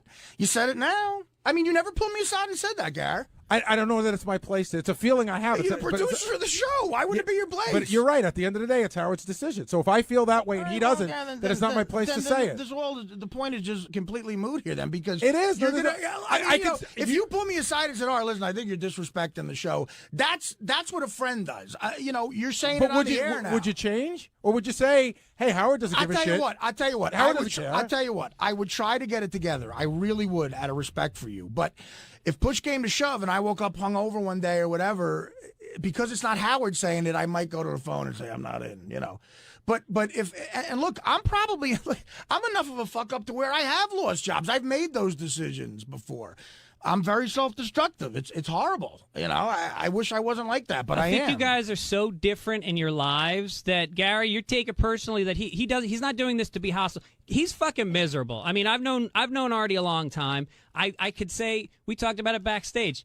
I said it on the air. I'm going through a bad time. I'm not happy. I look at Artie. He does not. You haven't seen happy to me in a long time. I haven't been happy in 20 years. So he's not getting off on coming in late and being a fuck up. And I think not the part of you that's party. concerned about work, Artie, and we all are, is reacting to it. Quite honestly, almost like on intervention, when you see a family member, somebody who cares about someone with a disease, and they can't control it. But there's that guy. But then there's you as the boss on the job. But at the end of the day, here's the thing that's really funny. I am not Artie's boss in any way, shape, or form. And Artie's called me that for years because at the end of the day, I can't fire Artie. I can't tell Artie what to do. I can't tell him where to be. It all comes from Howard. So I'm really not Artie's boss. I'm just a guy who produces the show, who can direct Artie. Hey, Artie, we're all going out to Vegas. Be there by this day. And look, I don't tell him what to do ever. Here's the other thing. Have I ever come to you and told you what to do? Never, Gary. No, because I don't have that power. But in the beginning, you were the guy. The first guy, and I yearn for these times again because stuff has gotten so crazy in my life, professional and personal. But, the first couple of years I was on this show, when I first started doing the show, you were the guy who I talked to. You were the guy who called me and told me when I was going to be on. You were the guy I grew up listening to. I do have respect for you as a producer of the show. As years went by, you get familiar with something, and it breeds contempt. It breeds contempt, but I think contempt's the bad word here. I just think it breeds, for me, complacency, and I see how it operates now. Instead, I'm not just the fan or the comic who sits in every once in a while. I see how the place really operates, and I see, it really is all Howard's call. And look, there's been times in the past Howard sat me down and said, he did research. He found the shrink. He went out of his way to find the shrink for me, and that was 5 years ago. I still haven't called the shrink. So in a way, I'm not doing what Howard tells me to do either. Because Greg's he didn't tell you what to do. He suggested. That's a big difference. But still, when a guy like Howard, who you respect, suggests that, you might at least give the guy a call. I've never done that, and that's a little. He said he's been disrespected by that, but Greg brings up a point, and Will said this on the air too. He was mad at me, but you know what? He's 100% right. The bottom line is, I'm a miserable fuck. I'm miserable. I don't like being this miserable. I hate it. I'm not a happy guy. And there's people in my life that catch those effects from me not being happy personally. Women I've been involved with, especially, recently, and in my work life. I'm miserable. I don't like that that's true, but it's true. What would make you happy, Artie? I don't know, man. I have no idea. I don't know. If I knew, I'd do it. I mean, you're a huge success comedically. I assume you're doing very well financially. In one area of my life, I'm successful. I've lived out a lot of dreams in show business, and I have a lot of money. I do. Good money for me. But that's one piece of life's puzzle. All of the rest are a complete mess. It's a mess. It's it's just a... it's just a mess, man. What can I tell you? Health, drug addiction, depression, loneliness, everything. maybe overstress, overwork. It's just how it is, you know? Greg, the other thing at the core of this with Gary that I think you're missing is that Gary really, really cares about Artie on a personal level. I just said he loves him. Through all this anger, it's because he loves him. And when you know what, if you didn't like somebody as much as I like Artie, you couldn't piss me off the way you can. Exactly. Well, you couldn't. why? And I Wait, feel so the I'm same sorry, way what about did I- you, what did I pissing me miss? off. Like if someone said, like the point I was trying to make before, if Ralph had said that on the air, I mean that's Ralph being Ralph. I don't care. But yesterday, that fucking ate away at my stomach when I heard that. Fat joke, man. No, I mean, look, I've been sober for 20 years, minus a year and a half. Bullshit, when I turned that's a 40. lie. When I turned 40, and I look at Artie, and I can relate to that he's running away and he's hiding, whether it's drugs or whether it's food or whatever, and there's nothing left. You're worn out, and That's for sure. I'm burnt out. You're burnt out. And you're showing up to a show every day, and you're working most weekends. And to truly recover and get sober, you need time to go do that. And until you do, you're not going to feel anything good. Listen, man, you know how fucked up it became? It has all become so fucked up. When I was 24 years old, driving a cab and parking it outside the comic strip to run in and ask a guy to watch it to do a 20-minute set, do you know how much I would want have killed to do a roast on Comedy Central? You know what I mean? Right. And last year I blew it off. I blew off a roast. I was on a phone with a guy telling me he'd send me a private jet to go roast a guy who's a friend of mine. What happened, man? What happened to the guy who was 24 who wanted that so bad? I don't know what happened. It's so depressing to me. Well, I know what happened. When I think about that, I get insanely depressed. I think you got it. You got what you wanted. Are you beyond where you thought you'd be when you were the 24-year-old kid? Everybody. I think Greg will attest to So this. you're- I mean, everybody. I think I wanted to be Jim Carrey by now. Okay, but of course. But look. If it ended tomorrow, I could put a spin on my career where, you know what, I made some noise and I'm very proud of it. I wouldn't be disappointed, but of course I thought I'd be like everybody else. I thought I'd be Adam Sandler or Jack Black or Jim Carrey or something. You know, I thought I'd be a movie star. Hey, Art, beyond yesterday, what Gary said, what Will said, has something else been going on the last couple of days? Because you do seem like, has it been like some sort of hell? There is something that happened in my personal life, yeah, that was a really bad, shitty thing to hear. It's you want to exploit it? Right, of course, exactly. Do I want? You know what? No, part of me does want to say it out loud, but I it's something it's really, even for me, a no-no. Can I just ask this one question? Personal or professional? Personal. Okay. Personal. So, you know, because it would affect a couple other people. But really, and everything, no, but here's what I should have realized years ago is, every story I tell affects other people in my life. So, that hasn't been great that I've been so forthright, but, what are you going to do? The past is the past. Well, I feel like, again, talking about addiction, you're stuck because once you become addicted to something, your self-esteem goes away and your ability to step back and say there's someone beneath the money and the gigs and the success that underneath there, this sounds corny, but underneath there, you used to know that there was somebody that was worth fighting for. And right now, you feel empty, and so the only thing that's keeping you going is this stuff that's actually working against you. It's funny. You talk about, what we used to be and stuff. I bring this up to Greg all the time. The first time I ever met Greg, I was probably like 27 or 28, and we both did a weekend at the old Catch a Rising Star, the one that was on West 28th Street off 8th Avenue. Yeah. And I'll never forget this because my family was there, and the lineup was Greg, myself, Jim Gaffigan, and Ray Romano. And Ray Romano, right. So I had done a year on Mad TV, and Ray Romano was saying to me, what's it like being on a TV show? Do you like it? I said, well, no, I hate L.A. because he had just shot his pilot. The pilot got picked up. And I said, do you like it? He goes, I remember him saying this. We all made about $500 that weekend, right? Yeah.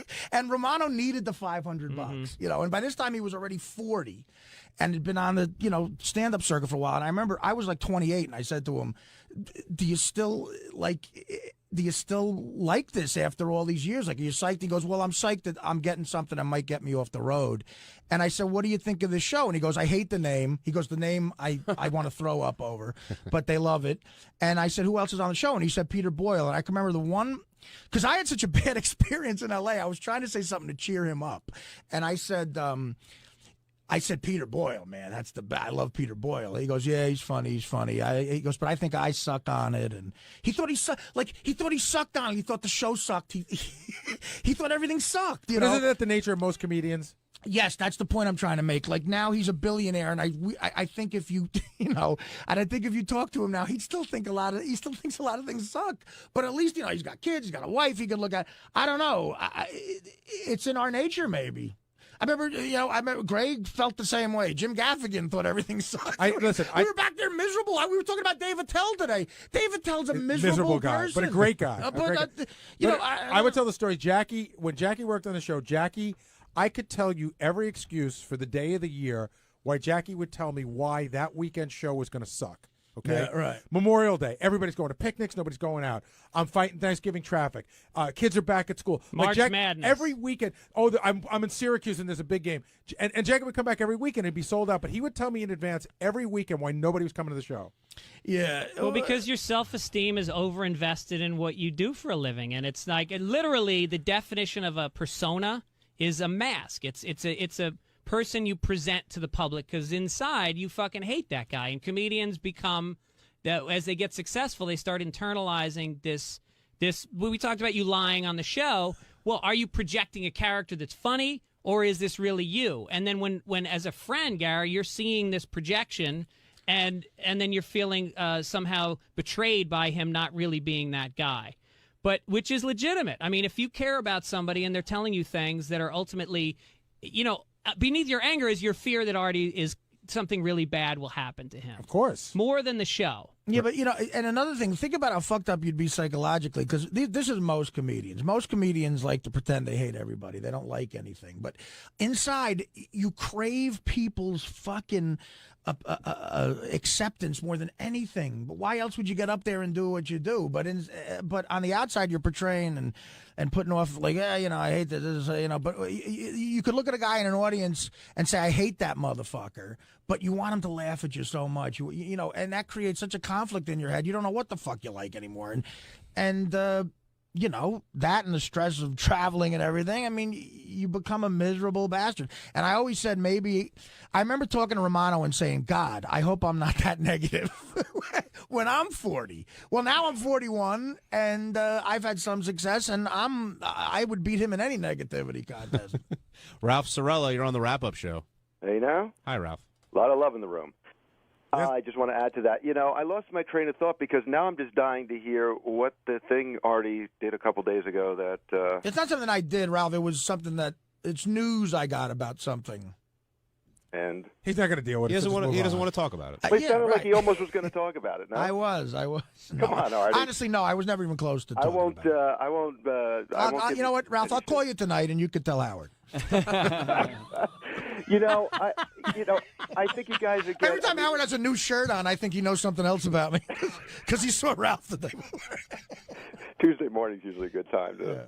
No, I tipped him off to something. No, and getting back to that thing, I explained that on the air with you and Gary in Iraq that I was goofing around with Howard, and he went and said something on the air, and that was not true. What you know what I mean? But you got in his head, Ralph. You did, and it affected our friendship. It did. And I explained that on the wrap-up show to Gary, and I thought he sort of understood what I was saying, and you accepted that, Gary. I thought you understood that. I may have understood it, but I can't get it out of my head, and I'm not sure. And I'm not even sure that I blame you for that. I'm sorry about that, and but Artie, is it really so hard for you to fathom why people don't take you at your word when, why do people have to sit and sort out with what's true and what's not with you? What might be drug related, what might not, what you might be saying to protect somebody, it's not. And my point was when you were telling that story on the air, and I think what everybody said and made the point, and Will made this point too, and he's right, maybe Artie's just making up a story for the air because it sounds good. All right. Well, and who cares? If that's really how you feel, then how could you judge my life on any level by stuff I say on the air? If it's all just bullshit and all just for comedy, then you really would have to put that aside. which is hard to do. Put that aside as if it's a scripted sitcom or something, and then just base how you feel about me by everything I say to you off the air. That would be fantastic. But that doesn't happen on this show. It doesn't. Right. You don't say that. You don't think there's a lot of gray area and confusion with what's real and what's not, just in general on the show? Yes, there is, which is why. How could you? Again, I think there's a lot of gray with what goes on the show. So how could you make an opinion? How could you make a personal opinion based on anything? I think the consensus is people aren't sure based on a lot of other things, like when you're speaking the truth and when you're not. And like even Greg says, you're taking artistic license with a story maybe. Your job is to tell stories and to be interesting and funny on the air. And, right. If you didn't have that cup of pee in your closet, or if you did or whatever, I just said it doesn't matter because at the end of the day, it's a funny story. Right. Well, I think that, this is the longest running reality show in history. Well, and the supposed cameras reality are never show, off. that's the point. No, but I watched American Idol last night, which I haven't seen in years, and these chicks are fighting and screaming and crying, and I thought, people don't act like that. This show raises the stakes. I think you've talked about it. There's times where you might be experiencing something, you might actually push the envelope just to see if it becomes a story on the radio. I mean, It spills over both directions. And Howard, and I'm not judging him on any level for this because he's a showman before anything, but, Howard encourages that behavior from all of us. When John used to come in and rat on people, Howard loved it. He's not going to get mad at John the way the guy was who he ratted on is. So, look, it's a great I think it's like a great human experiment here. And Howard completely encourages all that. Sal running into the mall and making an announcement. The best example of that was after you guys had this fight this morning. You saw that smile on Howard's face. Of course, and he loved it. And he says he loves it. But on any other listen, Howard. The brilliance of what Howard did here is he's created a show where even rejected bits that he hates could become funny within the context of the show. Like if Sal pitched something comparable to the Nick Gers thing at a meeting at the Tonight Show or at Saturday Night Live or wherever, they go, no, we're not doing this, and it would never see the light of day. Howard's created a situation where it can see the light of day by Howard goofing on it and all of us goofing on it. So Sal then goes in his head, look, I should do something like that again because it was just an hour of funny shit. And that's how he thinks. And when he has to make that judgment again, he's going to go for it because Howard, it's rare that Howard rejects something. Because Howard's going, look, this is all interesting. It might be interesting for the audience to hear why I rejected this. So I'll play it and get their opinion. And that's a rare thing. That doesn't happen a lot. Yeah, and you're completely right about there's a lot of misdirected anger that goes on around that show. And if you're Gary, if you're mad at Artie for disrespecting the show, that's on Howard, not on Artie. That's my point. Howard lets him do whatever Artie's going to do. What Artie's going to do. Look, Artie can attack people and get away with it. And we all, thank you. Yeah. And we're all hypocrites on this level. Where if and I put myself in this category. If we're mad at somebody for something that Howard clearly does himself, we won't yell at Howard about it. We'll yell at the other person about it because that's it. That's just how it is. That was the point I was trying to make with me spilling the high C that, there's times where you've been mad that you're picking up Howard's toothpicks and shit. You could have easily said that to him, but you're not, because, we all do the same thing. And that misdirected anger, I think, creates a lot of frustration. And then when there's someone you feel it's all right to yell at that isn't Howard, you just go crazy, because we get nuts. I don't know. It's almost like the banking crisis now where these CEOs are still taking $100 million bonuses. Meanwhile, they drove the company to the ground. And it's a little, not that you're driving this company to the ground. I mean, it's actually good entertainment. Somebody is. But your stock price. It ain't me.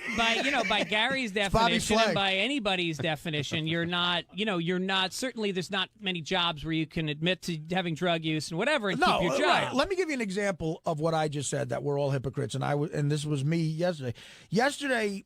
And I might get shit from Howard about this, but I'm just going to say it because it's a great example of what I was just saying, and I'm at fault with it.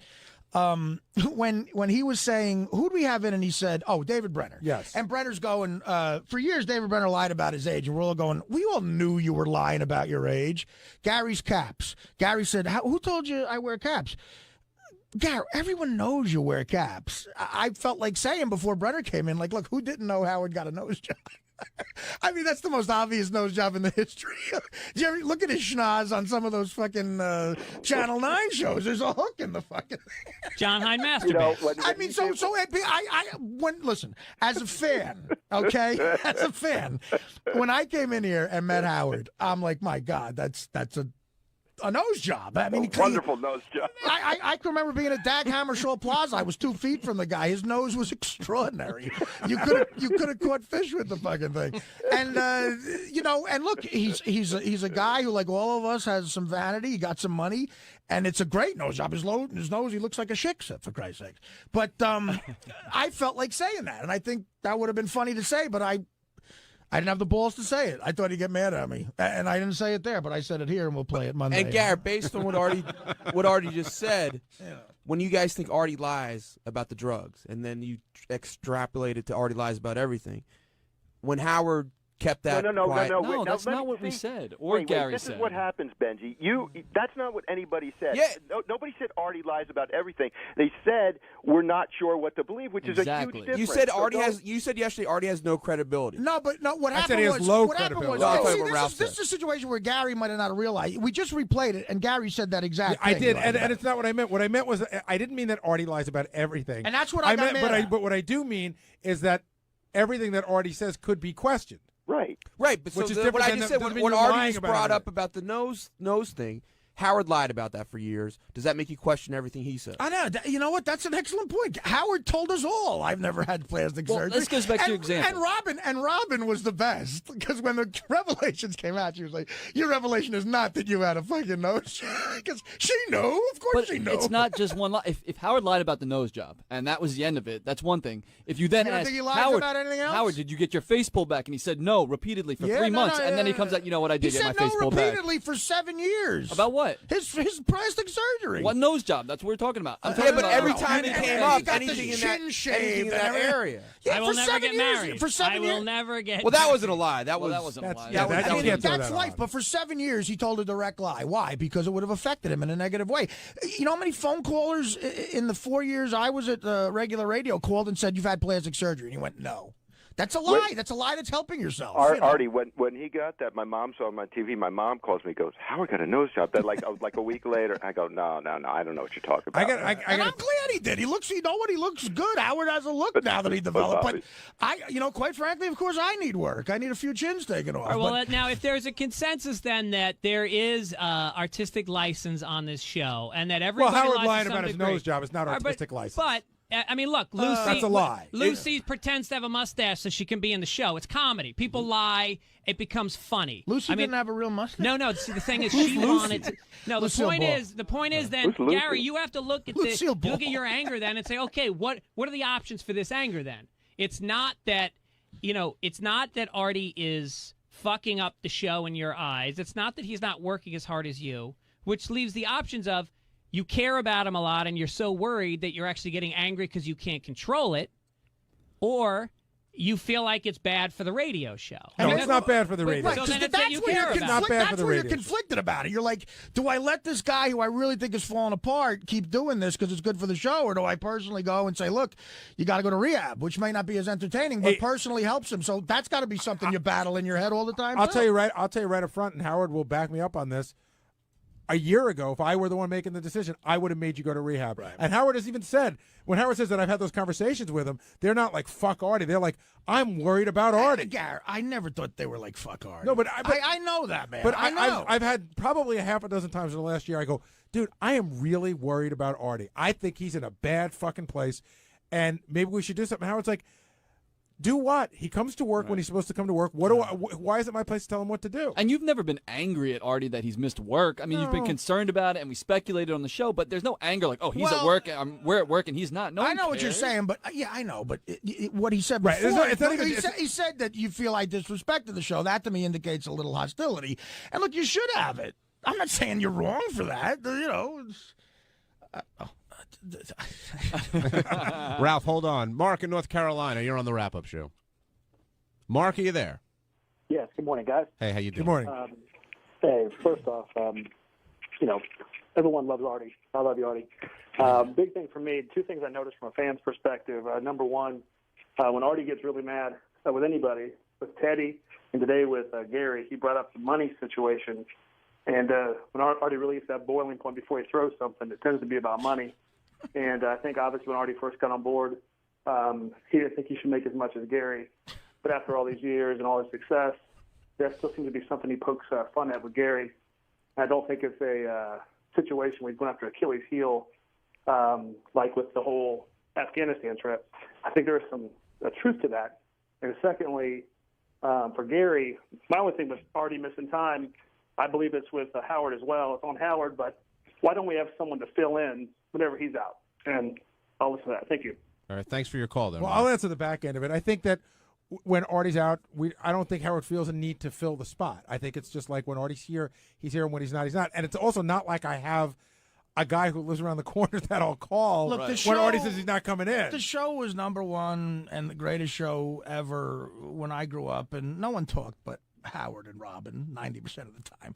The show would be fine, but it's not my decision. You could have any, people could sit in there. And does that worry me? Yeah, it might worry me a little bit, but I don't think. You see, you got to realize if Howard's having some stranger in there, and I get what he's talking about, he's got to. He's going to feel the necessity to interview that person, to pay attention to them, to learn about them, and he doesn't want to do that. That takes away from the show. It's annoying, I would assume. And Artie, do you always go to the money before throwing something? Was that caller right in speculating on that? The one time that I've thrown something, or the two times, did I go to money right before I threw something at Sal? No. Well, he's 50-50. But that was a weird shot you took at me this morning. Yeah. Well, look, because then I don't. Here's the funny thing, Artie. I swear on the life of my children, I don't know how much money you make. I don't know that. But I know how much you make because of a mistake here. But I don't know that you know that. I know you think you know. Let's write down how much we make. Yeah. It's a mistake how much Gary makes? I make $50,000 less than you a year. So now you know. But I don't know that. I know that you just said that. I did the math because I know what you made. And this isn't drug related, so you I make can believe $50,000 less a year. I genuinely don't know the answer. Although I was on drugs looking at your chest. All right, I got to get out of here. I got to go see the bookie. Well, I mean, the money thing always comes up. Like, I've been to therapy. But it's not an a issue few for times. me, but apparently I'm saying if for I make Artie, more than Artie, then it shouldn't be. If his identity is, like I said, so much in your career, that money represents everything you've given up. Happiness, personal life, relationships. So when it gets fucked with, it's a lightning rod. Listen, I've said this before. If I couldn't make the money I make on the road, I might be bitching about money here. But you know what? The fact of the matter is, I choose to do the road a lot and take that schedule because honestly, out of respect for Howard, I don't want to be that guy. I don't want to be the guy bitching about money. Could you make the money on the road that you make if you weren't here? No, absolutely not. Or could you have gotten the book deal if you weren't here? No I mean, way. you could have gotten the book deal. Look, that's not what I just said. That's not what I just said. No, but I'm saying that you make money here, but also no way, because nothing. You're here. Listen, I think it's even worse than that. I'd be fucking driving a cab if it wasn't for this show again. No, you wouldn't be driving a cab. That's not what I'm talking about. I'm saying that the fact of the matter is I do have to fly to St. Louis one weekend, and I do that because and I'd like to do it. Define have to. Do you have to? Okay, would you do what I do if it meant quadrupling your paycheck? Quadrupling your paycheck. I would, but if I got to the point where that's what I mean. If I got to the point where it was making me miserable, which it clearly does make you miserable. I'd be miserable without it. I might rethink it. I might as well be miserable. I might as well be miserable in Phoenix. I'll give you a perfect example. I could. Look at that nose job. Oh, no. He's got to get it. Howard's outside the window right now looking at us. You know what it's like? It's like a kid with an ant farm and just watching his ants fighting. All right. Artie, can I just say one thing? He wasn't listening to this, was he? No. I'm going to deal with that Monday. I'll be fucking fired Monday. If I wanted to, I could continue to do personal appearances and probably make more than I did when I was at K-Rock. Yeah, but I would rather quadruple your fucking... No. I'm talking about, serious money. I mean, God, we're talking life-changing money.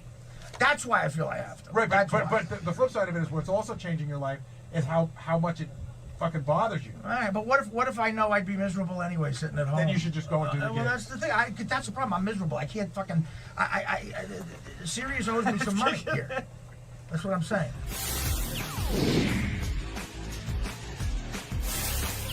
Do you feel any better after that conversation, Gary? I feel physically exhausted, and I felt that way after this morning. It's physically exhausting, even though it's only words. I don't know. I mean, Artie and I came to sort of, I guess, an uneasy truce. But if Artie wasn't here, I would have come in and I would have said, you know, is Artie dead to me? Well, of course not. I'm going to deal with Artie all the time. But I don't know that we fully made up. Howard said we made up this morning. What I hope will happen is we'll just, try to start over again. You looked like you were, seriously, I know, you looked like you were about to cry. Like no, I wasn't about to cry. No. To kill you. Well, yeah, right. Well, what's left unresolved to you?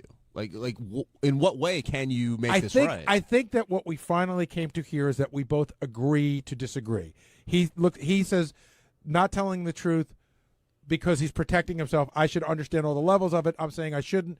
We sort of come to that agreement now, and I now will look at things in a different way when we talk. And you won't be calling him a liar on the wrap-up show again. No, not unless he's here.